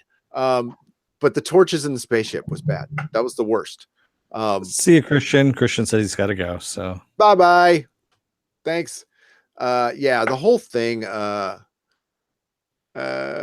not insulting anybody by liking it, Alexandra. No. You can like. I mean, don't worry about it. You could be a casual fan and just like stuff. This is more of us old Star Trek fans kind of ripping them for getting some stuff wrong. They got a lot of stuff wrong, and it could have been forgivable. And they could have fixed it, and they decided to double down on it and then bring in Spock in. And honestly, I think that they think they're doing fan service, and it's actually the worst possible thing you can do. Like, I would have just never brought in the Enterprise and Spock and gone somewhere else with Discovery, made it like, Section 31 thing that they never hear about again. And that way you could fix it and it could be cool. I believe the term is don't hate the player, hate the game. Yep. Yes. Or yeah. That's what we're gonna go with on that. Johnny Papa says Gary hating on the beautiful Klingon language. I'm an anti-Klingite. That's it. I am. You don't like Klingorks, that's all. I don't like Klingorks. No. Pen Farm Girl says, when I get around to watching, I'm going to pretend it's set between the original series and Next Generation and ignore the Spock sisters thing. Yeah, if they I think I said that at the end. I'm like, if you just never show the Klingons again, or you explain that they this was just a set of Klingons from a certain planet and they all kind of look different, that's fine. That would have been cool. And then let's just never talk about Spock being her sister ever again, and we'll just quietly agree to forget it, and we'll be cool, and that's fine. Yeah, that makeup was a joke, Man of Action. What happened last year to Luke Skywalker and Star Trek was I was a bold move, bold strategy by CBS and Disney. Thanks, Pepper. Wouldn't recommend you do it again. Yeah. Diargo. Oh yeah, he's my favorite, DJ. I mean, I don't understand Disney. They've been around forever, and they keep effing things up. They should be like the bastion of, what to do in Hollywood, how to do things the right way. But it seems like they get their hands on these properties because they're sellable, and then they just do their best to screw all of them up. Yeah, I honestly, it's just too many executives that are trying to make decisions instead of actually letting the creative people do something creative. And I know it's also the rights too. I mean, Yeah. they're mixing in the right stuff and the executive speak, and it's just it's like everyone's doing this by committee. That's really what they're doing. And I know we're harsh on the creators and stuff, and it might just be a situation where the creators are honestly doing the best they can with the shit show they're given. I mean, that could definitely be a possibility. And if that's the case, then I would definitely apologize. Not to Akiva Goldsmith. He's still, Batman and Robin. As soon as you apologize to us for Batman and Robin, we'll apologize to you for this, buddy. But yeah, it could be just the lawyers screwing everything up. And that sucks. That sucks. I would rather it not get made. If people are out there enjoying it, that's cool. Casual, we don't judge the casual enjoyment of anything. No. If it's just like a casual, I love some crap. I love some ginormous crap. And I didn't hate Lost in Space. A lot of people are hating on Lost in Space. Yeah. And I'm like, I watched a ton of those, and I'll be honest with you, I can't remember a single goddamn one. It was so long ago, and when I was older, I was getting really high when I was watching them, so I have no fucking idea. So the new one was okay to me. I enjoyed it. I know. And yeah. I was just gonna say, and I watch CW shows, so I have no footing to stand on. Right, you watch Supergirl, bro. Yeah, I do. I like to say anything. Hey, the last Supergirl was actually really awesome. I'm sure you say that every time. I know, and I'm going to tell you, people don't talk like that. No, they don't. Talk like but you know what? It's a fun show. The Ben Talk says they sounded like someone trying to speak German with a whole chicken thigh from KFC. Oh my god! It was bad. I can maybe later if I have some more coffee, I'll do my impression. But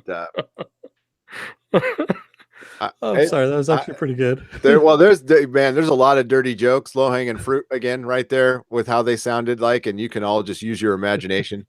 Yeah, I love. I'd say Dargo from Farscape, and I haven't got. I guess his makeup gets better. It's pretty awful in the first season, but Farscape. You know what's different about Farscape and Star Trek Discovery? Character work and actors. I mean, it's better writing, and yeah, it's better everything. Even the special effects, which are crap, are better because there's more love involved in them.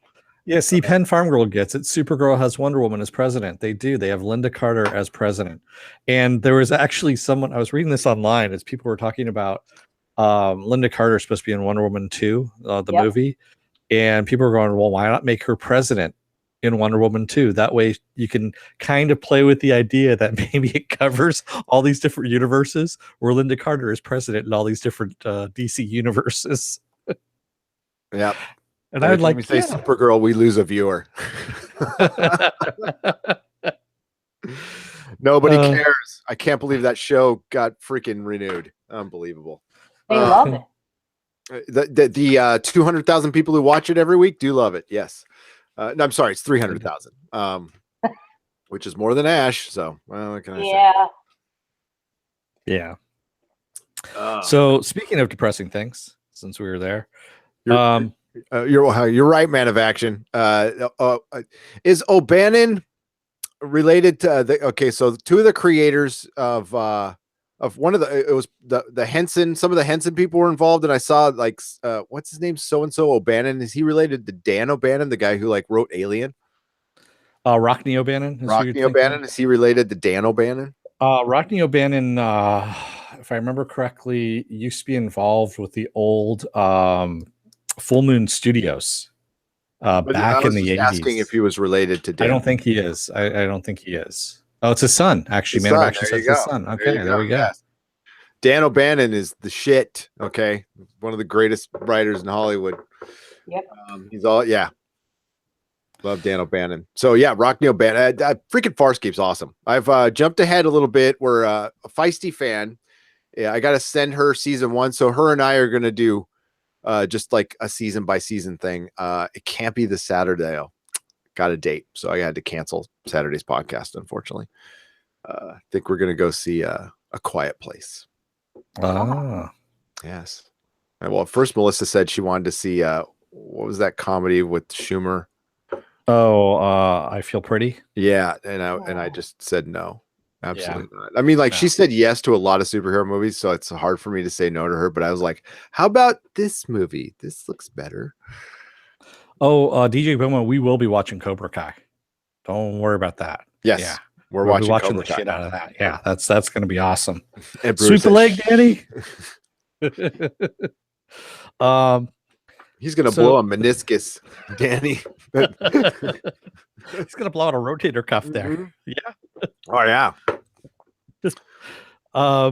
So the reason why we haven't seen any Mad Max movies since Fury Road is that George Miller is in a bitter legal dispute with Warner Brothers over the money that they still owe him for that movie.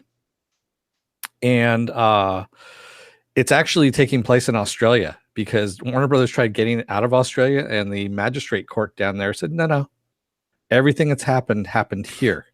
So you have to keep it here. Oh, so he's got home court advantage. He's got home court advantage. Yes, he does.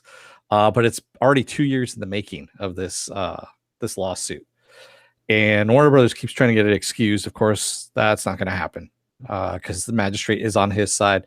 And I think it's to the tune of like 10 or 20 million, something like that they are screwing with him with on this. That's peanuts to them. And they can, you know what? They could settle this right now and just give him a damn sequel and he'll go away. Or give him his rights back. Give him his, Well, he has the rights. well, then not distribution rights. He has them completely. No. He has the rights to the characters Yeah, but he because doesn't that have was distribution rights. no, So he you doesn't have can, distribution yeah. rights, So he can make comic books, but he can't make movies. Mhm. Yeah, that's what he needs to get away from. And maybe that's what he's trying to do. Maybe he's just trying to Warner Brothers used to be cool. What happened? Yeah, I don't know, man. Somewhere around the beginning of this century, they just started kind of becoming dicks. Did they have a leadership change or something?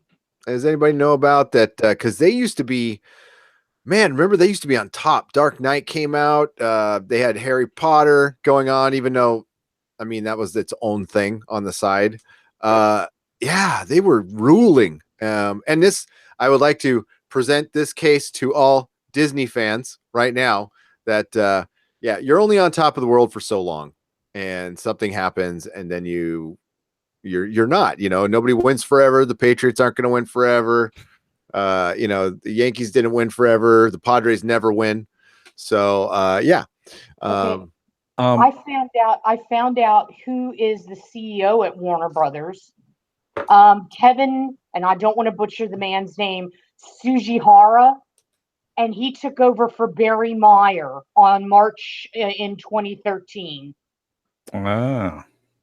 So, yeah, that may have something to do with that, because when we were talking in the pre-production meeting with Warner Brothers and Miller and all this, it seems to me their strategy was like deliberately trying to thwart him at every turn. Like I brought up the 10 screenings, and we're making you do 10 screenings for Fury Road, and we're going to give you notes on everything in 10 screenings.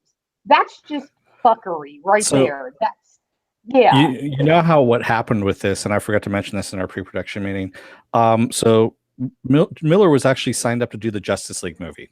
He had all the group down there, down in Australia. He had the script. Everything was a go until the writer's strike happened. And they pulled all the funding for it. I mean, he was literally days away from doing this.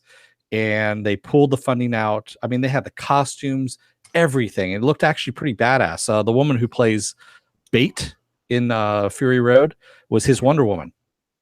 Oh. Yes. The guy who played Immortan Joe, that was his Martian Manhunter. So these are all these people that were supposed to be in the Justice League movie. As part of compensation for pulling out at that last minute, they gave him the rights back to Mad Max. That's the reason why, and they're pissed that they had to do that they gave him all of that back. And this is the reason why they were screwing with him on Fury Road. Not only that, but also the production on Fury Road ran long because they were tied up in storms and things like that. His wife was editing the movie, and she took a little bit longer because they wanted to get it right. And I believe it took them like 6 to 8 months to edit the movie out, if I'm not mistaken. And so that's the reason why they kept screwing with him at every step along the way of this movie. And that's just, I'm sorry. Hollywood is like high school times 20. Yep. It's like, it's like, can we just let these artists try to do what they do best? I get it's a business. I understand it's all about ROI. It's all about money. But it seems to me, can't there be some kind of coalition between getting money and being, having a vision? Or is that just crazy Frank Capra-esque me talking? Kind of, yeah. Sorry. Yes. Damn it.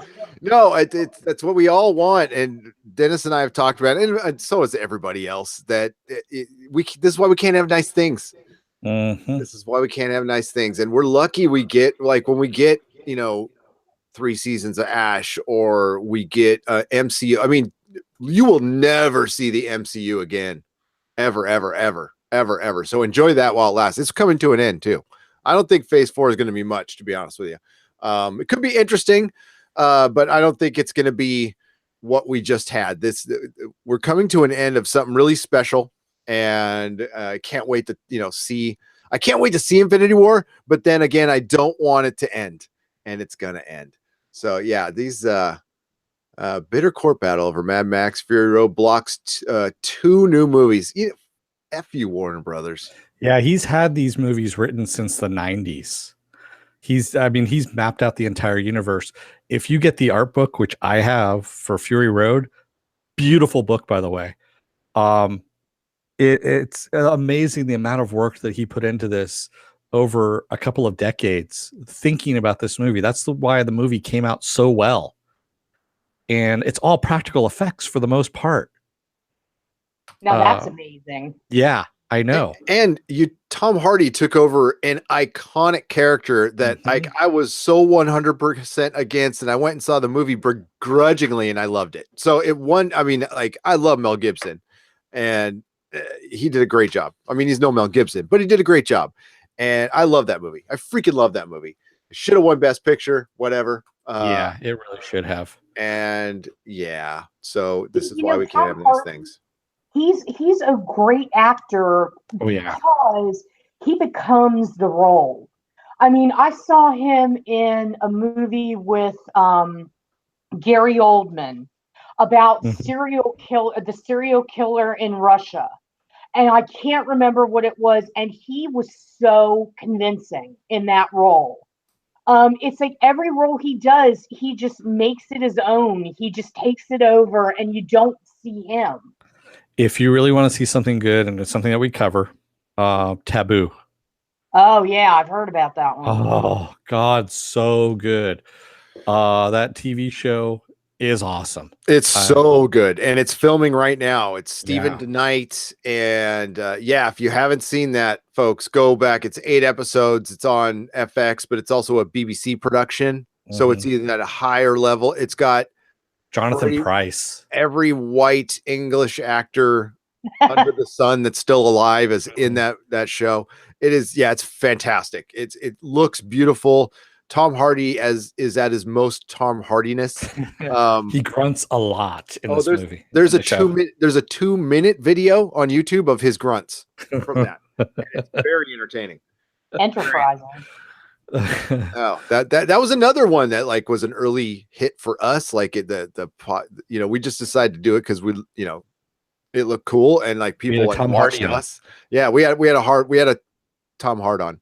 So whoa. Yeah, we did. Yeah, we did. We're not ashamed to admit it. Not ashamed to admit it. Or show it in public. Don't act like you're not impressed. I just want to say to Matt S., he said, Nick Cage is Superman. You're getting your wish, but he's going to be in the Teen Titans Go voicing Superman. There you go. So what's worse, Teen Titans Go or Nick Cage's Superman. I will leave that to the chat. I'd say I'd rather put a pencil in my eye. Watch either, but yeah. I really hope he does Nick Cageisms. The kind of talking, like he's kind of having some kind of seizure, like his entire performance in Ghost Rider: Spirit of Vengeance. Yeah. I really hope he does that as Superman. That would just make me laugh. DJ Bowman says torture. Tie for worst. Thank you. Yes, Edward. I would not do that. I like you guys way too much. Man. It's a realistic non-Disney view of London, said Jotty Papas. Agreed, sir. London is so dark and dirty, is what he says. It is. That's what I like about it. So now comes a time in the podcast when we talk about death. Yeah, because this one's been so happy. I know, really. It has, hasn't it? Yeah, did you have a bad week, dude? No, that's been the nature of the news, unfortunately. Golly. I know. This week's been really crappy with news. Milos Forman, the director of Amadeus, A One Flew Over the Cuckoo's Nest, Man on the Moon, The People versus Larry Flint, passes away at the age of 86. Didn't say what from, but he just passed away. Really talented director, very talented director, and we'll be sorry to see him go. He was, interestingly enough, he actually did some acting too. Yeah, he did. He was in Heartburn. And, everybody liked working with Milos. They loved it. Nicholson loved working with him. And it saddened me when I read that he died, because that's almost like the death knell of a different type of Hollywood. Yep. The different type where he was almost a throwback to the grand days, the golden age of Hollywood. Mm-hmm. And we're never going to see that again. We're never going to see that kind of sumptuous productions, that attention to detail that Amadeus was, the attention to the storyline that you get in One Flew Over the Cuckoo's Nest, which is a book, the Ken Kesey book that I read. I mean, that actually brought tears to my eyes reading that book, and he translated it so well on the screen. And The People versus Larry Flint, who'd have thought you'd be like, go Larry, Yeah, I know. Right? And he managed to coax out of Courtney Love an actual performance. A really good performance. Academy Award nominated or just Golden Globe? I can't remember. I think it was Academy Award nominated, if I'm not mistaken. Yeah, she was fantastic in that movie. Yeah, and Woody Harrelson. Yes. My God, yeah, that's like one of his best roles. That especially after the gunshot, when he starts slurring the words because he's getting a little bit addicted to opiates. Yeah. A little bit. Yeah. In that kind of direction, we don't find anymore. It's like Milos had like this gold mine of talent, and he just knew what to do with the people. I mean, Salieri, F. Murray Abraham, what a performance there in Amadeus. Yeah, exactly. And I mean, it's funny you mentioned the Salieri. I kind of thought that was a great, it was such a great role for him that they actually crossed that over into a screenplay for The Last Action Hero, where F. Murray Abraham is in that as well. He plays the bad guy. And they actually mentioned that, that's the guy who played Salieri in Amadeus, who kills Amadeus. He's the bad guy in everything. To actually go that far from a movie that was in the 80s, and then mention it again in a movie that was in the late 90s, almost 2000s. Yep. Yeah. Was The Last Action Hero that late? I can't remember. Yeah, it was. I think. Yeah, 98, 99, somewhere. That was actually Zach Penn's first screenplay. Believe it or not. Wow. Yeah. Definitely not his last. He's doing like 19 this year. Oh God, yeah, he's doing a ton of things right now. He's big right now in the superhero world at the moment, superhero movie world. Well, oh god, yeah, because he did one back in the 90s. Yeah, don't get me started on that. He's been big in the X-Men, because he did the first X-Men movie. He did the screenplay for that, and it's been downhill ever since. But so one of our other deaths that we had this week was Harry Anderson passed away at the age of 65. If you don't know Harry Anderson, he was the judge on Night Court from the 80s. Go ahead. Go ahead. Susan. No, go ahead. I was just going to say, I actually remember him earlier than that. He used to appear on Saturday Night Live all the time as a stand-up comic and doing a lot of magic. Sleight of hand. Going to piggyback on that. That's where I first met him as well. Dennis was on Saturday Night Live. And the one thing that I remembered is he was big into geeks. Oh, yeah. And he did this trick with a needle through his arm that I was just riveted to. You couldn't look away. Wow. I have that trick. Actually, I had that trick. I bought it. I've performed that trick because I was a little bit of a magic geek myself for a little while there. And I wanted to know how that trick worked. And it's a very interesting trick. I love that trick. Oh, you can do that. Wow. I have done this. Yes. It's an awesome trick. The blood and everything. Because it's not for the squeamish. He was on one of the sitcoms before Night Cheers. Court. Cheers. Yeah, he would show up on Cheers. That's right. Yeah, he was a con man. He was Harry the Con. And he had Dave's World too, where he played Dave Barry, which was pretty successful back in the 90s, like sandwiched between, I think, Sybil and Love and War. Was he also in It as well? Yes. Yes. Yep. Richie. Yeah. Goddamn. John Ritter. Poor John Ritter. I miss John Ritter. Love John Ritter. And now, we're getting an age. I won't speak for Susan because Susan is eternally young, but I'm getting up there, and people are. It's that time, man. It sucks. It really does. Well, it's like whenever because I'll say how old I am. I don't care. I'm a broad that doesn't care. I'm 52. So it's like whenever I read like people like Harry Anderson and all these people from, like, I do obits at 1428, and it seemed like last year, every time I turned around, I was doing things about people that I wanted to work with, back in the day, like Jonathan Demme, Toby Hooper. Yeah.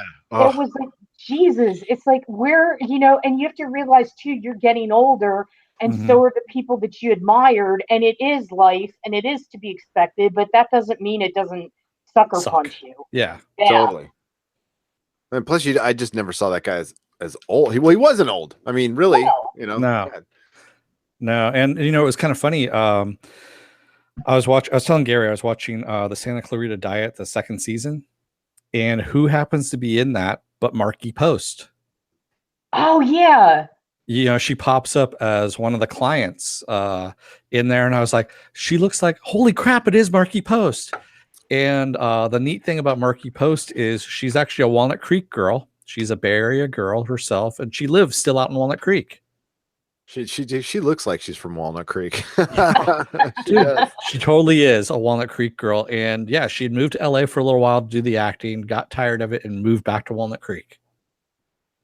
So it's just really funny. I'm glad to see she's back. I'm glad to see she's still working. Yeah, and she looks good. I mean, she looks good for her age. DJ Bowman, thank you. He says you all look like you're in your 30s. Thanks. Thanks, guys. Yeah, Viking Bitch says, "Damn, Susan, you do not look like you're 52." Well, thank you. No. And it's not Photoshop either. It's not. No. It's not. We, even though Gary says he can do Photoshop on the fly, he did not do any touch. I can.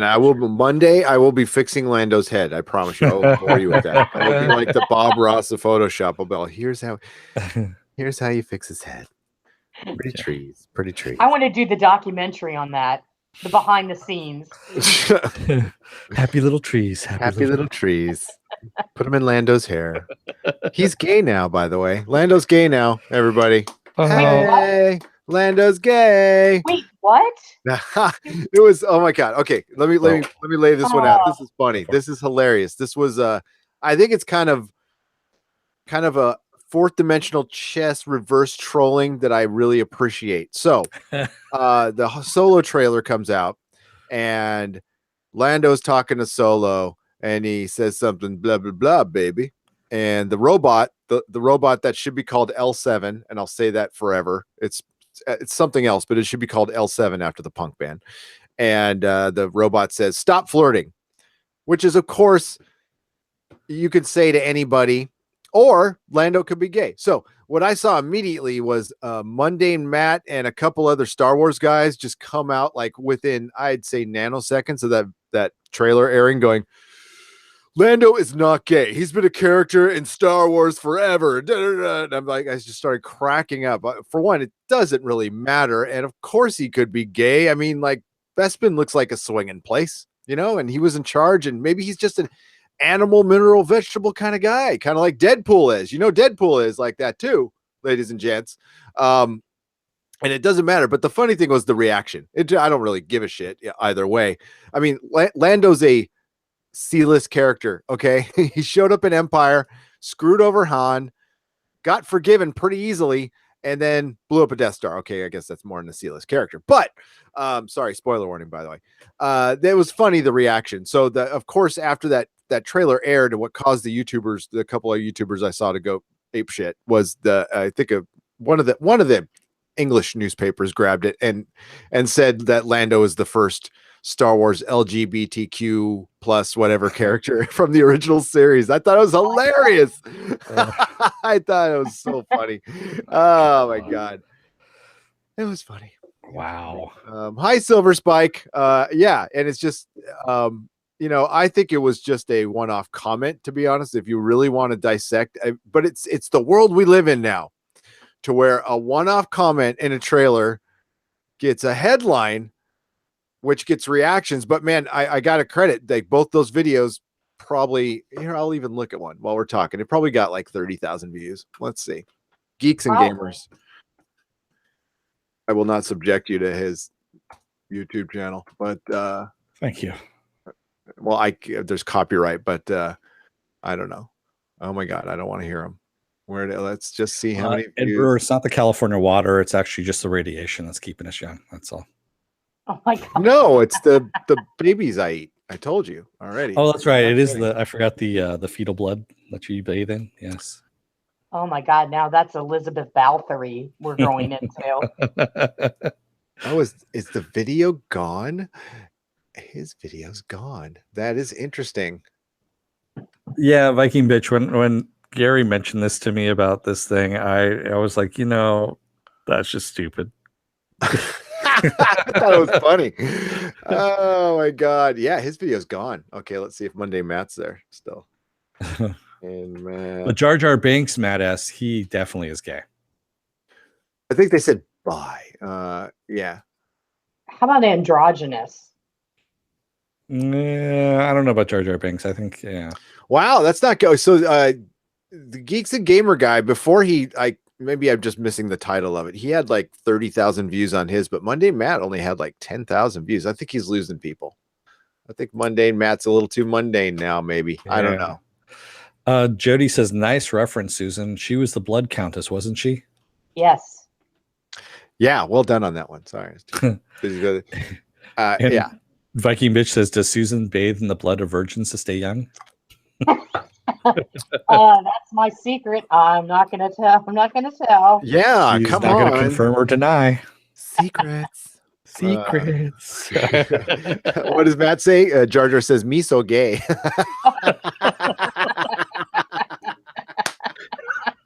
Oh. And suddenly we're demonetized yet again for the next 5 videos. I don't know why that's funny, but it is.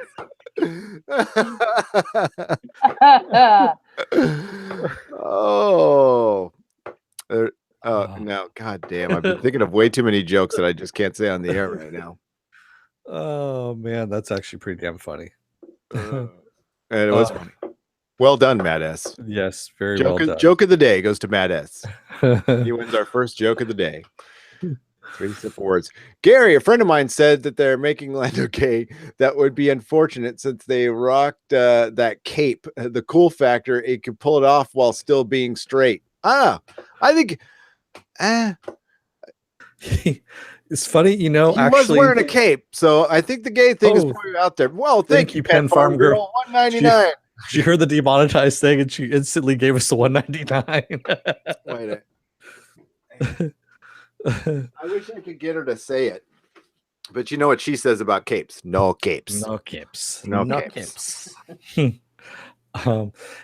The funny thing is, Think Geek just released today in their new items the Lando cape that you can buy. Like which one? The dumb new one or the awesome old one? The blue one. But you have to have the shirt to go with it, right? I mean, you do have to have the shirt to go with it. Otherwise, it just doesn't work. And you also have to have the shoes to match the cape. And of course, you got to wear pants. Otherwise, it just doesn't. The whole ensemble just doesn't go off at all. It does. It clashes. It really does. I don't like the yellow that he's wearing. I don't know. Donald Glover's a good actor, though. I mean, yes. Yeah. Childish Gambino. Yeah. So Jody, which one of us is going to watch Solo? I've already said I kind of wasn't. I'm gonna Rochambeau you for it. Jody says, like as a cosplay type thing, Dennis, Lando's cape. Yes, they actually are selling it. I didn't see how much it was. I just saw that they were actually offering it and started laughing and promptly went on to the next thing. So speaking of cosplay, which is a costume play, it's adults not admitting they want to wear costumes. Is that this will be the first year at Comic-Con that you've cosplayed before, Dennis? I have, yes. I've cosplayed as Jack Burton. Yeah. I have. Unfortunately, I was the only one who knew who it was, but I thought it was a good costume. He had the shirt right and everything, dude. He had the mullet going and everything. It was cool. I grew my hair out for it. Yeah, the hair was real. It was so good. Dennis and I will be cosplaying. It will be a surprise at Comic-Con. We're going to try to get some attention and do something ridiculous. So, and I'm going to try to troll some people in Hall H. And it was my fault. And it was my fault for the costume because I came up with this idea a while back, and so I only have myself to blame on this one. It's really bad. It is really bad. See this. I can't wait to see this footage. When we're off, we'll tell you what it is. But it's a surprise for all you people, all you wonderful people out there. We both started laughing when I came up with it, and then Gary got the gleam in his eye. He's like, "We're gonna do it," and I went, "Oh shit!" Oh yeah. I don't like going back on stuff. We say we're gonna do something, we're gonna do it, and we gotta like commit to the bit. So there it is. Speaking of committing to the bit, Marvel Studios says they may be announcing. Matt is asking for doing Ace and Gary. No, God, no. Yeah, Biggie was a gay duo. Okay, yeah. Marvel Studios says they may be announcing an Eternals movie soon. Yes. Which would be kind of awesome, tell you the truth. It'd be kind of wacky, but kind of awesome at the same time. For those of you who don't know who the Eternals are, this was Jack Kirby's Next World characters. And they were a group of gods that come back and they basically kind of imbue humans with powers. It's just as wacky as it sounds. And this was in the 70s. It's pretty much the fourth world. I mean, it's like it just after so Jack Kirby got pissed at Marvel, went to DC, got pissed at DC, went back to Marvel, and just continued writing the same story. So yeah, and it's all from Thor. So there you go. Yeah, and Eternals is good. It's good. This is right around the end of when he was good. Like this is the last really good batch of art from him. He was rocking until probably the early 80s, and then it just really fell off. Late 70s. And then his art got I don't know. The inking, whoever was inking, I don't know if he was self-inking, I can't remember, but the inking wasn't good. Yeah, the self-inking. It's kind of like when John Byrne started self-inking, and it just kind of went downhill. Yeah, Silver Spike. He says, I think the Eternals would confuse the general public somewhat. I think it would send the general public into like, oh my god, what the hell is that? I think it would turn them into like, this is way too comic booky for me, you effing nerds. Bye. Yeah. That's what I like. The only way Guardians worked is they made it funny. Okay. That's not the true galactic Marvel universe from the late 70s. It took itself very seriously, and it was like high fantasy. So especially with the Starlin stuff was deep and crazy. And I think it would be entertaining. I don't know how well this would play. This was a retort to DC doing Fourth World. That's I mean, all of a sudden they want to make the Eternals like out of nowhere, just and announce it within months of the Fourth World. Yeah. There's no rivalry though. What are you talking about? Not at all. Don't be silly. Not at all. Yeah. So I other than that though, Neil Gaiman did an okay one for the modern stuff. Remember there was a Celestial standing in Golden Gate Park for what, an entire year. That's right. I forgot about that. Yeah. Oh man. The cast did it for me in Guardians of the Galaxy. Absolutely. Yes. Starlin made the galactic edge of Marvel straight on Marvel Man of Action. I mean, a lot of people give a lot of other people credit, but Starlin was the man. Period. End of story. Star Jammers. Fuck yeah. His dude, and Star Lord and freaking his Warlock stuff, which is my hello, Mr. Neely. How are you? His Warlock stuff is my absolute favorite. It is so pretty to look at. And he has art of just of Adam Warlock talking to Thanos for like 3 pages, which is the best art I've ever seen. There's no action going on at all, but the machinery in the background and stuff, he was just as good as Kirby. Yeah. And Stranko as well, dude. I mean, his artwork. Oh, he was off the chains. He just didn't do very much. He did a cover for Action Comics 1000 that I got. Still my favorite Nick Fury cover. Oh, dude. Easily. That's a class. That's one of the greatest covers ever written. If I could reach it, it's right over there. It's not. At con, he used to go to cons every year and sell Foom. Remember Foom? Friends of old Marvel. And he was selling a Foom packet, and he was standing by himself. So me and Melissa walked up there, and he hit on my wife for like 20 minutes, and it was awesome. Thank you, Marcus Kahn. Wow. Wow. We're also entertaining. Thank you so much. Yes, I was totally okay. I could bring Melissa in to verify that. He was bringing it on strong. And I was like, all right, that's cool. Stranko hit on my wife. That I'm happy with that. I just want to say something. DJ Bowman says someone should make a show making fun of 70s comic TV shows and movies. Hey, it's funny that you bring that up. Well, I mean, like a show. I mean, like, because we can come on and make fun of anything, pretty much, you know. Like I have a soft spot. Oh, we do. But I was talking in the stream I was on last night. Englantine from I Love Comics expressed some interest in wanting to come on and talk about like Batman 66 and some of the older TV shows, like Shazam. I'm like all down for that. And I mean, not really making fun of them, because I love that shit. Yeah. So, Almighty Isis. Almighty Isis, exactly. I was going to say that, and Spider-Man and Hulk. Oh hell yeah! So like, it's not making fun of them, but that's going to happen. I have, of course, I have to clear it with Dennis and Susan, but yeah, Englantine's welcome on this channel anytime. Yeah. So and also I shouldn't forget Reb Brown has Captain America with the clear shield. Oh, that's what I put on the cover for your Patreon review, by the way, was Reb Brown. Thank you. That's actually one of my favorites. I knew you liked them. Yes. Oh, Mighty Isis. Hell yeah. We definitely have to cover that. So summer is a perfect time for all that stuff because, like I said before, the TV shows die down to cover. So we're going to do a lot of experimenting. So I mean, that sounded bad. You know what I mean? Wow. We're going to do some experimenting. I'm up for that. Never too old to experiment. Adam Warlock and Infinity Watch Guard and the Triumvirate. Yes. Triumvirate. I can't. Yeah. Man of Action knows his stuff, dude.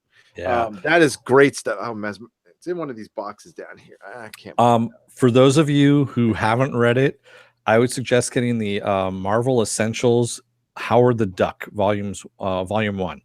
If you really want to read some really trippy stuff, that's the one to read. From what I understand, the writers and the artists said that they kind of experimented with some substances while they were writing and drawing the stuff, and it shows. Kind of. And there's some very existential stuff in that first. If you read the Howard the Duck stuff a long time ago, Viking Bitch, go back and read it again. It's mind blowing. It's actually still really good too. That's the whole thing, but it'll make your head hurt just a little bit. I'd have to reread it. Yeah, I have it all. I have the original issues. The first appearance of Kiss is in Howard the Duck comic in comic books, by the way. And it's pretty good. It's pretty good. But as far as like just pure galactic Marvel, read. There's a trade. There's the Best of Adam Warlock, the Best of Starlin that's out there that you can get at Amazon for like $5. Buy it, or digitally it's probably $1 on that sale. Yeah. Adam Warlock, Best of Starlin is all you need. Well, I also have Ghost Rider volumes 1 and 2 of that essential Ghost Rider.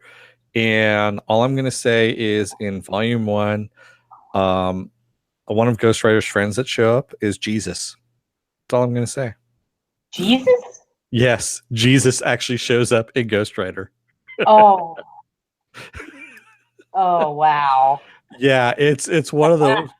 It's really damn funny, man, the way they just kind of put it in there, because the reason for that was it was a time they were coming out with a lot of horror comics like The Werewolf by Night, The Tomb of Dracula, things like that, and a lot of religious rights groups were kind of starting to breathe down their neck, and so they said, okay, we're going to throw Jesus in with Ghost Rider. And that's funny because 10 years later, Alan Moore wanted to do a Jesus story with the Swamp Thing, with him meeting Jesus and taking him to task. And DC wouldn't let him do it. They canceled it. Freaking 80s. Yeah. Here's the trade I was talking about. Just pick this one up. That's all you need. Nice. The Warlock. This one says $17, but it's the complete Jim Starlin. There's not a ton of it, but it's just pretty. It's pretty inside. Those beautiful 80s 4 colors. But yeah, that's art, ladies and gentlemen. And it was just released this week as well by Jim Starlin. Yes. His Thanos book. Thanos. I say Thanos. I know it's wrong. Thanos. No, I think it's supposed to be Thanos. Thanos. No, they go Thanos. That's how they say. I've always said Thanos. How do you guys say it in the chat? I've always said Thanos, but you say tomato, I say tomato. I don't know. I used to call him John Byron too instead of John Byrne. You say Thano, I say Thanato. I can't remember Thanato. Sankiewicz. What did I used to call Sankiewicz? Oh, Sankiewicz. I used to call him Sankiewicz instead of Sankiewicz.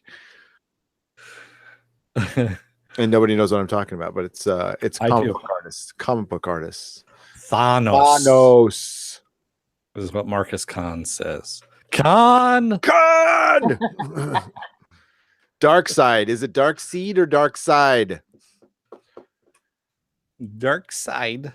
I totally picked the wrong crossover too in that argument with Feisty Fan. Although I still love JLA Avengers. I think it's amazing. But the best is, like England team was right. The best was Teen Titans and X-Men was the best intercompany crossover ever. It was a really good story.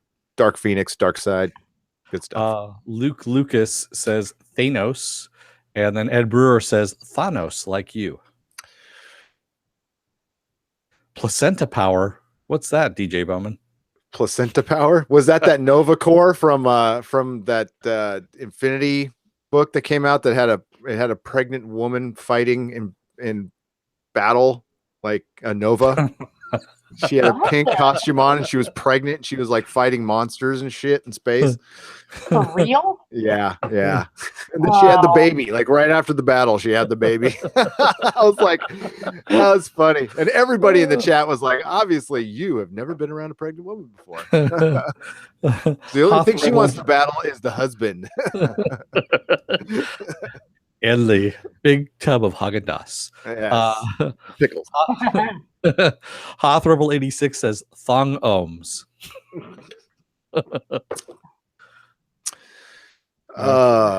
Yes. And Ed Brewer says Thanos. It's Wonder Woman.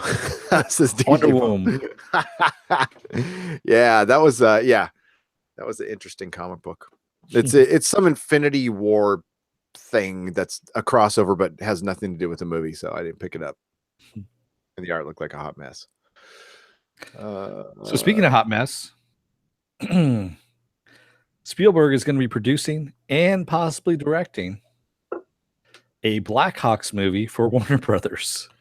Is that a hot mess or is that his wheelhouse? I don't know, man. It could go either way on that one. Yeah.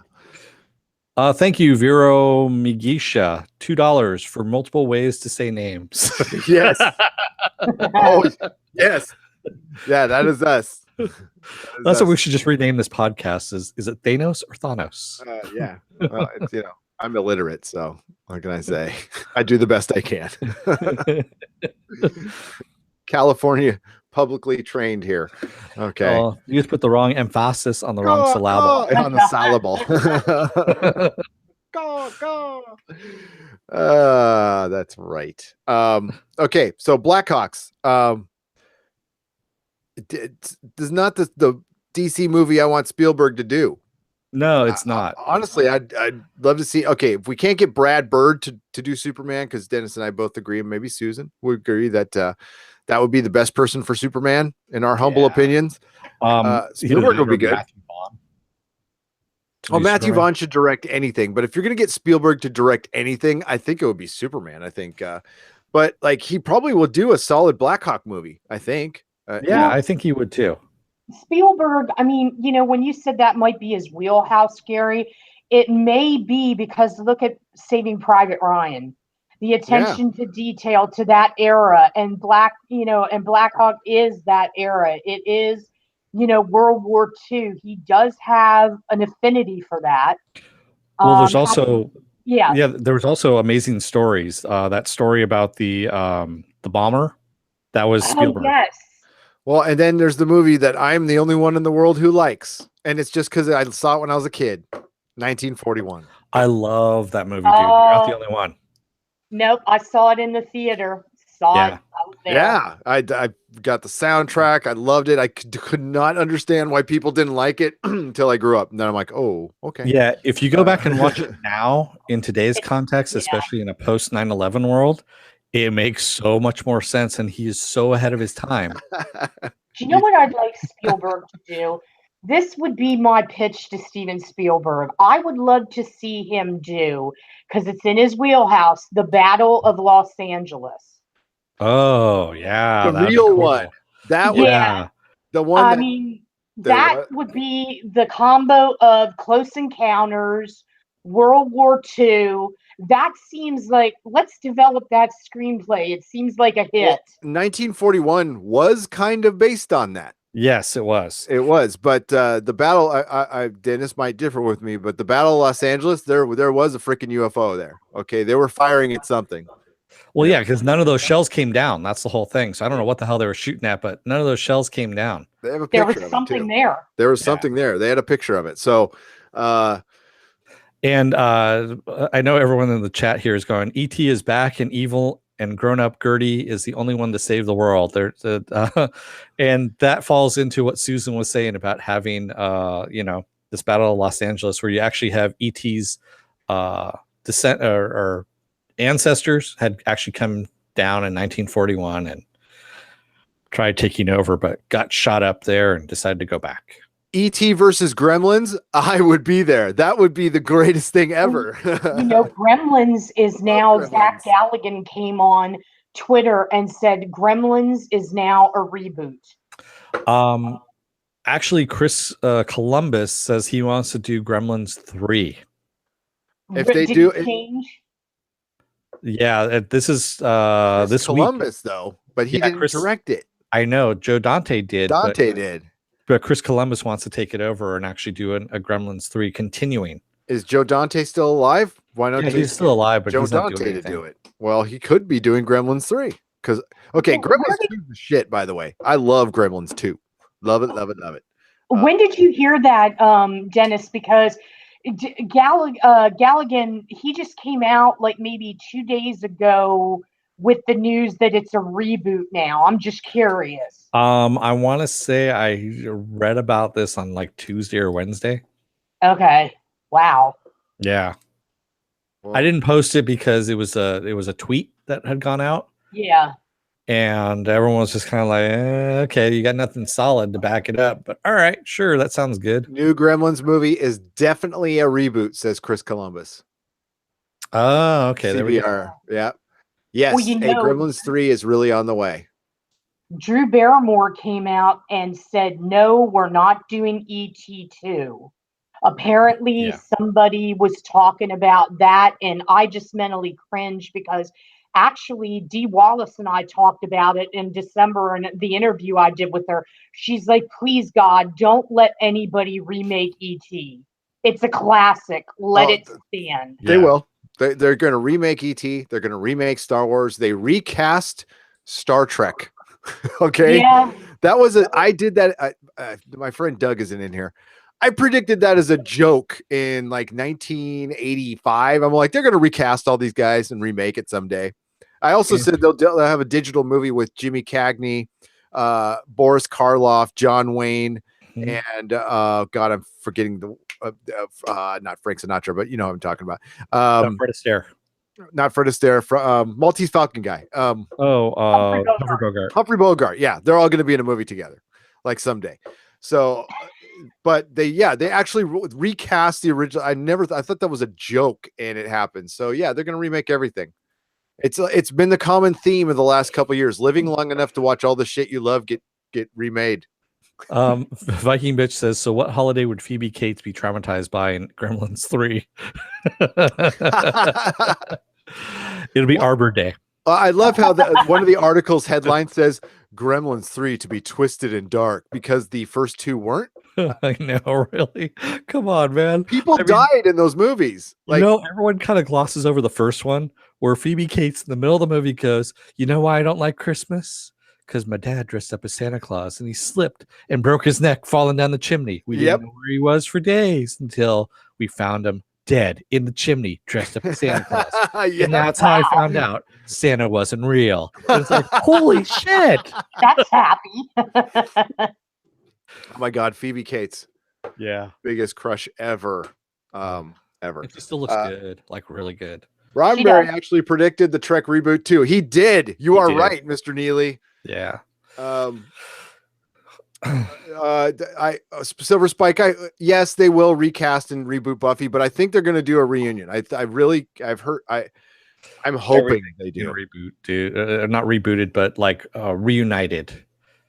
I'm okay with the reunited Buffy. I am so on board for that one. Murphy Brown. Let's bring back Happy Days while we're at it. I mean, they will. Because Henry Winkler is big now and Barry. They're talking Emmys for him.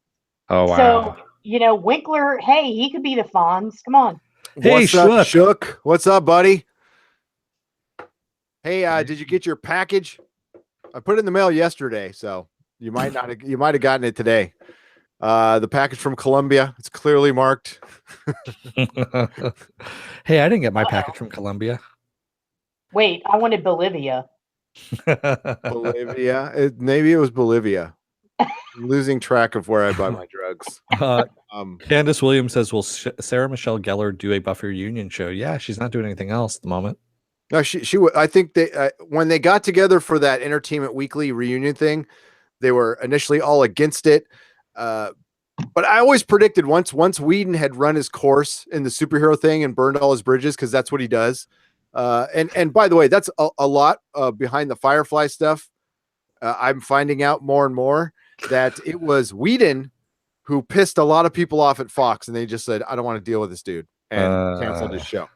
So isn't he kind of difficult? He's brilliant, but he's difficult. Well, yes, our friend, our mutual friend who Dennis was one of roommates.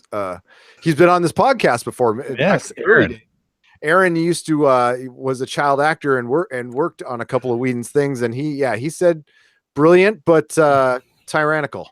Yeah. Actually, if you take a look at the first season, the swim team, if you look for the hairiest member of the swim team, that is Aaron. Because he got cast a couple of days before, and they didn't tell him that he needed to shave anything. So they were like, "Nope, you're good as it is. Go in there, put on a pair of swim trunks." And so he's the only person that didn't depilate his fur off of his skin for the swim team.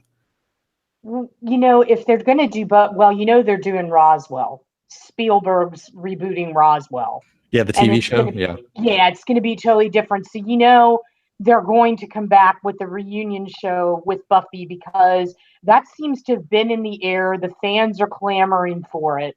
Mm-hmm. And I don't see with that particular show, I think that might work. As long as they don't run it into the ground, like maybe they do, like, I don't know, like a movie or a limited series of it. Just don't make it a perpetuating every week type deal. Yeah. Some of them might be. I'm like, I don't know. I just want to say, Matt S said Tranya for Clint Howard, and I gotta love that. That was a nice little aside there for Clint Howard. Tranya, by the way, being the drink that Clint Howard as a child was in the Star Trek episode where he played the Tholian Web. Yes. Oh. Was it the Tholian Web? Yes. No, the Corbomite remove. Yes, thank you. The Corbomite remover. Yeah, it wasn't Tholian Web now. Tholian Web was Kurt as a ghost going. Yeah, that's right. Yeah. I love that episode, though. That made me cry. I loved it. Yes. Oh, they reference it in STD because the what was it? The Defiant, the ship that disappeared in the Tholian Web, pops up in Star Trek Discovery. Wow. Okay. Yes, well, it's still actually floating around in the Mirrorverse. Sorry, I was just laughing at some of the comments. So Vero Migisha says extra drag for swim practice. Extra drag. Yeah. And Shook says, as a hairy man, I resemble that remark. Yes. Oh, wow. DJ Bowman says, eat that peanut butter sandwich, DJ from Mayberry Mount. What? Oh, that's got to be the most random one I've seen yet. I'm sorry. Matt S says the Defiant was used in Enterprise Mirrorverse. You're correct, because they used it from the Tholian Web to get to the Mirrorverse, and then they left the ship there. Yes. You're right, Matt S. I feel like I'm the only one that really didn't enjoy Enterprise. I mean, I tried to get into it, and I just could not. I lost interest in it. The first 2 seasons sucked. That's why you weren't too wrong on that. But I went back and rewatched it in preparation for Star Trek Discovery. And granted, anything next to Star Trek Discovery looks like gold. The last 2 seasons are pretty good. The last episode sucks though. It's terrible. Yeah, that's because it got taken out of his hands. Unfortunately, it really did. It got taken out of Manny Cotto's hands. And they were like, nope, we're going to change it out to this. And you're like, what the hell? I mean, they just completely screwed over all the characters and just killed that whole series. And that was a Jonathan Frakes directed episode. That's all I was. Well, it also, though, I mean, it got to a bad start. That was they had a couple of good seasons. It was not a good series. No. Scott Bakula is not. I'm sorry. I'm not. There's a lot of people who don't like him. I am in that camp. Nothing against him personally.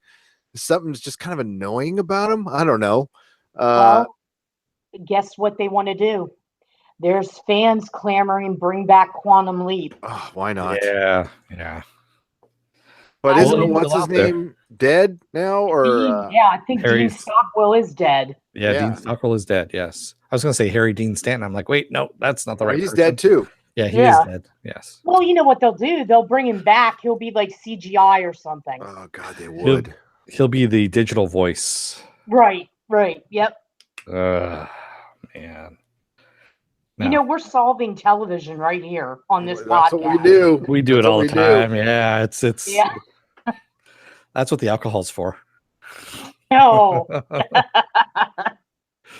Jody, yes, Dean Stockwell passed away last year. Or Yeah, the year not too long before. ago. Yeah. Long ago. He was great in Galactica. Yeah, he was. So speaking of some weird stuff, Paramount and Hasbro want to bring a live action version of Mask. Remember Mask to the big screen, and they've taken F. Gary Gray, who did Friday and The Italian Job and Law Abiding Citizen. They've attached him to direct. Does anybody care? Does anybody remember Mask from Hasbro? I do. I don't. I mean, I kind of do. Maybe I saw a commercial. What was it? Remember the flying cars and they all wear masks? No. When did this come out? I want to say 1985 yeah. to 88. It was the inventor was Kenner and the company was Hasbro. So yeah. Mask, the toys no one cared about. No one cared about, yes. Is what Matt S says. Yeah. I was 15 when that came out, so I wasn't playing with that kind of stuff. No. Yeah. But here it is. Oh my god, I'm subjecting you to the stupid IO9. Penn Farm Girl says Dean Stockwell is 82 and still alive. I thought he Oh. Is he? That's awesome. I could have sworn oh man, did we just get a Mandela effect? We might have. I could have sworn he was dead, but I'm glad he's alive. Thank you, Penn Farm Girl. That's better news. Well, then fuck it. Bring him back, especially since he's alive. He might do it too. Sorry, Dean. Yeah, here they are. I don't. This does not ring a bell at all. That does look like Cobra Commander. It does look like Cobra Commander. It was actually like to try and compete with G.I. Joe a bit, and I'm not going to say it was great. So good. What are these things? They're what with masks? Are these people with masks? Or yeah, they're people with masks. The masks actually help them control their cars, and their cars can actually fly. Like the lead guy in the front there, he had like gull wings that opened up on his car, and then the gull wings had little rockets on it so he could take off and fly. And they solve different things. And this is stupid. Hey, do you hear that sound? It's the bottom of the barrel being scraped. Scrape. Yeah. What the fuck, man? That is terrible. Yeah. I mean, like, for one, let's talk about safety, driver safety. You can't turn your head. How are you going to control a car when you can't turn your head in this mask? How are you going to see anything? Well, you have heads-up display inside your, mask. Yeah, it's Jody. Jody's actually a big fan. IO9. Jody says Masked Crusaders working over. He's actually singing this. Masked Crusaders working overtime, fighting crime, secret raiders who will neutralize as soon as they arrive at the site. That was a theme song. Jody, we're going to have a little talk after the show. And he says Matt Tracker was the leader and his vehicle was Thunderbird. Matt Tracker. 1985. How long did it run? Like about 4 years, 3 or 4 years. Something like that. Well, yeah, it was 4. Again, I was 15, so I was too busy moping and being goth and punk rock somewhere. Yes, the helmets they wore also had special abilities.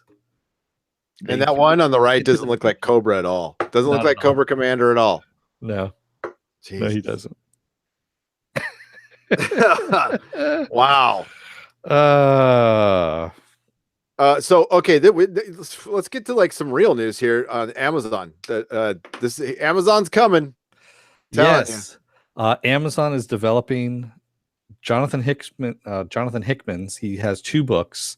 One, Transhuman, and the other book is East of West. And they're going to be developing these both as a series, 2 different series for Amazon.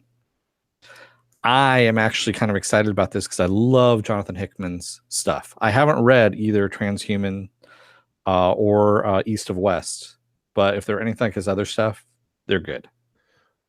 East of West is okay. I mean, it's pretty good. I believe it's still running. It was one of the comics that popped up in the Image boom of the early 2010s. Amazon Studios has put in development 2 hour-long genre drama series, East of West and Transhuman, from comic book creator Jonathan Hickman, based on his graphic novels Floppies, bastards. His comic books that eventually turned into trade paperbacks that were not, I don't know if it's Transhuman. I can't speak for Transhuman, but I know East of West was not a graphic novel. It was a comic book. Okay. And it turns I into a believe trade paperback. both were comic books, if I remember correctly. I've seen them on the shelves. I just never picked them up. And I know all of our smart audience knows the difference between a comic book and a graphic novel. He is teaming on both projects with another comic book creator, The Walking Dead's Robert Kirkman, who will be executive producer via his company Skybound Entertainment.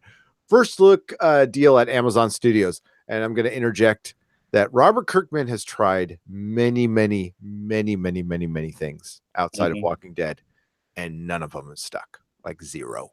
Invincible was probably the closest thing to sticking. It was pretty good. I know there's a lot of big fans of it out there, but it was always kind of like pretty good to me. I don't know. Actually, my favorite thing by him is the Irredeemable Ant-Man, by the way, which was fantastic. If you can go out, they had a little digest. They sold that to kids. Robert Kirkman's Irredeemable Ant-Man was put into digest form and sold to kids. Huh. You read that. I mean, it could pass as a kid's story, but it's definitely got adult stuff in it. That's really cool. Yeah, I wouldn't put that towards kids. No. Both projects will be created executive producer by Hickman, Nick Dragato, and J.M. Ringyut or whatever. The artists on Hicks Image Comics. On those are the artists is Dragata and Ringyut. East of West was written by Hickman. I hear search is underway for writer to pen the Transhuman adaptation. Also executive producers, blah, blah, blah, Skybound, blah, blah, blah. East of West is set in a reimagining Western landscape where America is divided into 7 nations. Yes, I know. I can hear it without even seeing in the chat. It's like, wow, that's so original. I know. It goes down the road that many have gone before. Yes. The iconic science fiction series follows Death as he braves his fellow writers, monsters, and corrupt gunslingers in a quest to save his immortal family from the apocalypse. Interesting. It's a pretty good comic. It really is. Transhuman, I know zero about. Is a science fiction drama set in the near future. The show centers around a divorced couple who ran rival major corporations, offering humans the ability to genetically and robotically enhance themselves. That sounds interesting, actually. It's coming from Amazon, so I think it'll be pretty good. Yeah. I think that's good news, folks. I think I want to see much more of this stuff. Maybe not from Hickman necessarily, but I'm looking forward to the Miller World stuff. I like so much. The Millar World? Yeah, the Millar World's going to be awesome. Millar World. I just want to say Darth Barbecue just made me laugh here. He says, I think I would rather see Eric Stoltz and Cher reboot their Mask movie. Mask 2.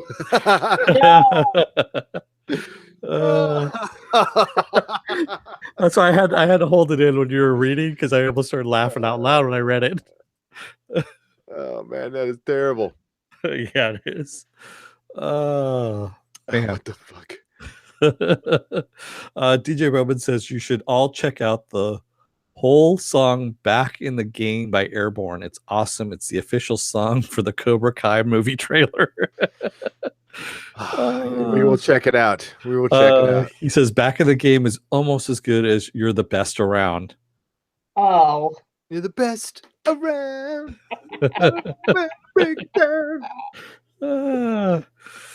Yeah, DJ Bowman, Eric Stoltz play Marty in the new Back to the Future reboot. Oh. That's going to happen too. Oh, I can't wait till it happens to this next generation when they're all like, you guys sound like get off your lawn and old guys. It's like, for one, hopefully you're lucky enough to get old. And 2, hopefully you're lucky enough to see all your shit get destroyed too. And then we'll laugh at you like you're laughing at us. It's all reciprocal and fun. So it'll happen to you one day. As Abe Simpson once said, I used to be with it until I forgot what it was, and then it wasn't cool. I'm paraphrasing, by the way. And what I was with wasn't it, and what was it was weird and scary to me. And it'll happen to you one day too. Yes. And as Homer says, never, man, we're going to keep on rocking. Rock and roll never die, except when it dies. Yeah. Yep. So we should probably wrap it up. We're getting around that 2-hour mark where they freaking YouTube is passively aggressively like limiting our streams to 2 hours. I think they did it to comics divisions last night too. I'm going to check it right now to see if it rendered yet.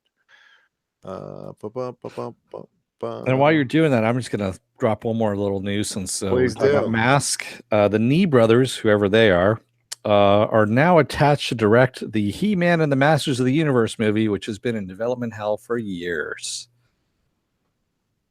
Do you want to put out the fun fact or do you know, ladies and gentlemen, what the original Masters Universe script was taken from?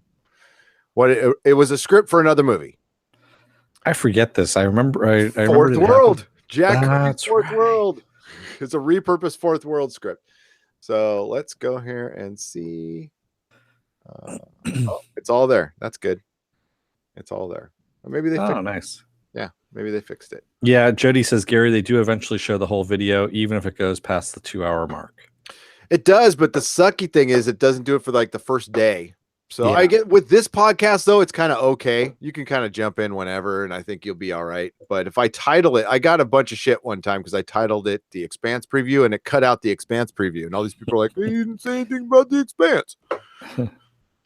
So whatever. And then we're having website issues right now, big, terrible website issues. So we're losing posts and stuff, and it's not going to hurt any of the new stuff. And maybe nobody goes to the website, and that's fine. But that's where we host our audio.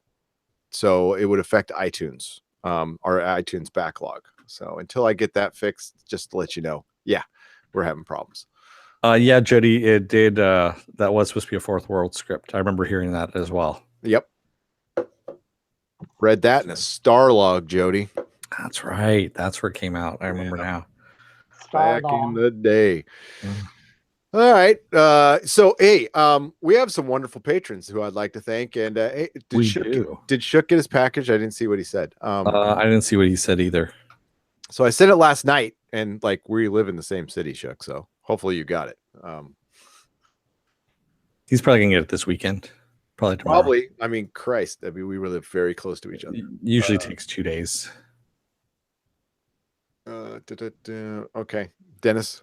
Thanks some of the chatters, Dennis. Yes, I want to thank Dante S. And Shook says yes, I did. Thanks. Awesome. Get it. Cool. Good. Yes. Dante S. Shook, Brandon Branders, Jody, Penn Farm Girl, Hoth Rebel 86, DJ Bowman, Mark Maginot, Viking Bitch, Alexandra Sandow, Ed Brewer, Marcus Kahn, Man of Action. I have to do that every single time I say that name because, it's ingrained in me. Candace Williams, Penn Farm Girl, and Silver Spike, Matt S, Luke Lucas, excuse me there. We have a lot of people in here today, which is awesome. And I want to thank again to Marcus Kahn for the $2. Go! And also for there's somebody else that gave us a buck. No, here I can show. There's actually a super chat window that Thank we you. will share right now. There we go. So it was. Oh wait, I got to present to everybody. There we go. Penn Farm Girl, Marcus Kahn, and what was the last one? I can't see it. I'm so blind. Oh. Vera, okay, this is funny. For multiple ways to say names, Vera Magesha. Vera Magesha. I said it with a wrong accent, with an Italian accent. Why? I don't know. All right, so we got to share our wonderful patrons again. Oh, and Mark Maginot and Langley Neely, because he was here as well briefly. He popped in and popped back out again. He's so mysterious, but I can count on him being here for Star Trek stuff. He usually sets me straight, which is good. So our wonderful patrons, who I dropped 2 videos on you today, both of our most embarrassing moments on this podcast, I believe. I would like to thank Dakota Stanton, Viking Bitch, Penn Farm Girl, Abercrow, Jody, Curry Lama, Eric, Richard Seth Jones, Christiana Echo 9. I know I'm saying that wrong. Okay, so it's Christianette Echo 9, Feisty Fan, Lawrence Howe, Isaiah Norton, Fan on Rough, Johnny Pappas, Brian Smart, Arturo Espinoza. Thank you very much for being loyal patrons. You will be getting some exclusive content very soon.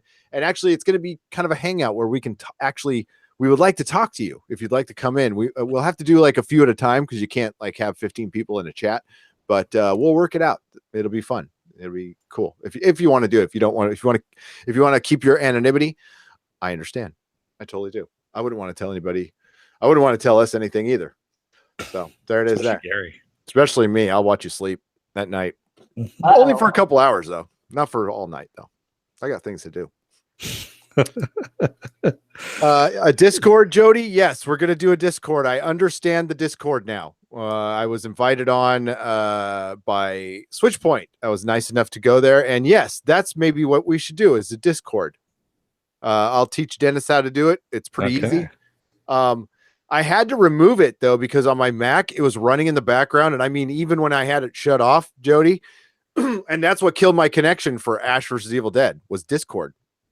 Was destroying my connection for some reason, so I got to mess with the settings. So I had to remove it, but Discord it is. Shook likes Discord. All right, yeah. So we'll be on Discord. That'll work. That'll work. Yeah, we'll just bullshit for a couple hours. Sounds fun. Let's do it.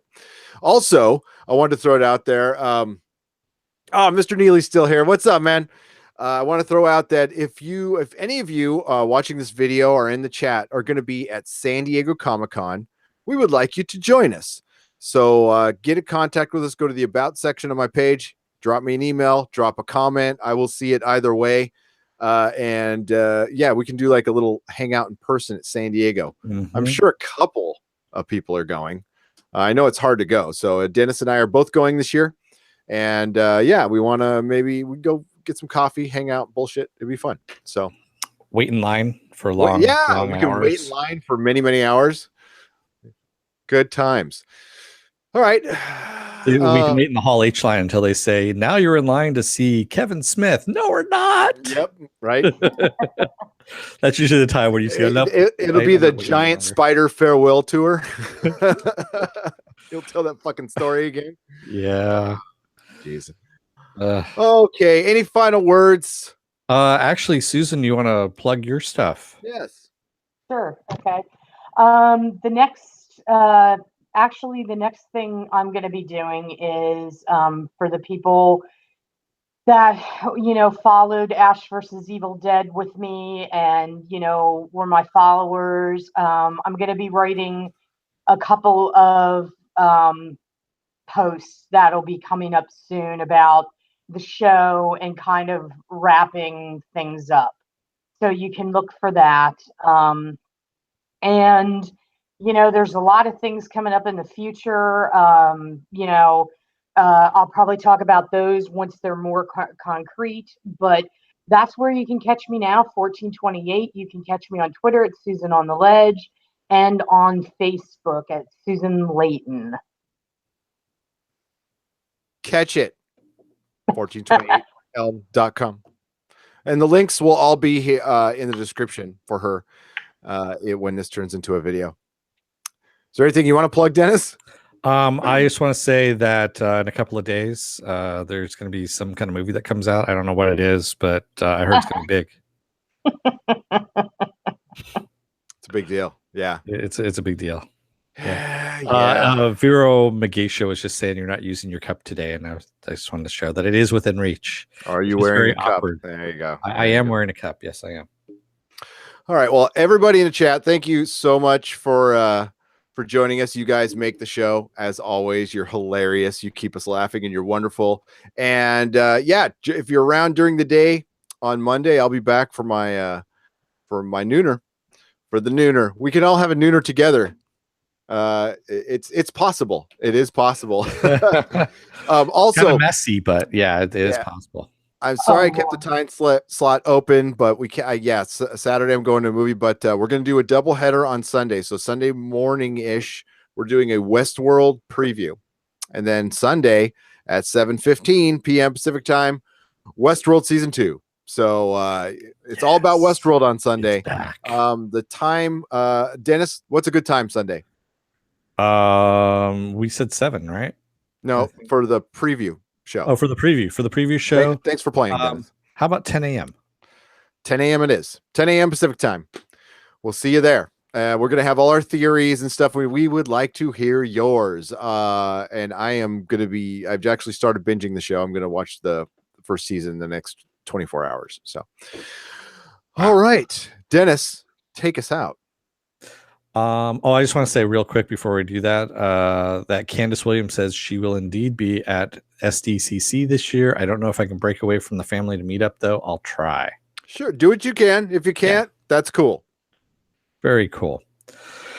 And on that note, children of Earth, don't let the door hit your ass on the way out while you're waiting in a very long line to hear Kevin Smith talk about giant spiders once again. Yes. Hello, darling. I'm Edna. May the small folks sing songs of your greatness. Say goodnight, Susan. Good night, everybody. Good night, everyone. Thank you. Cheers. And yes, R.I.P. Ash versus Evil Dead. R.I.P. Ash Williams. Moment of silence. Bye-bye.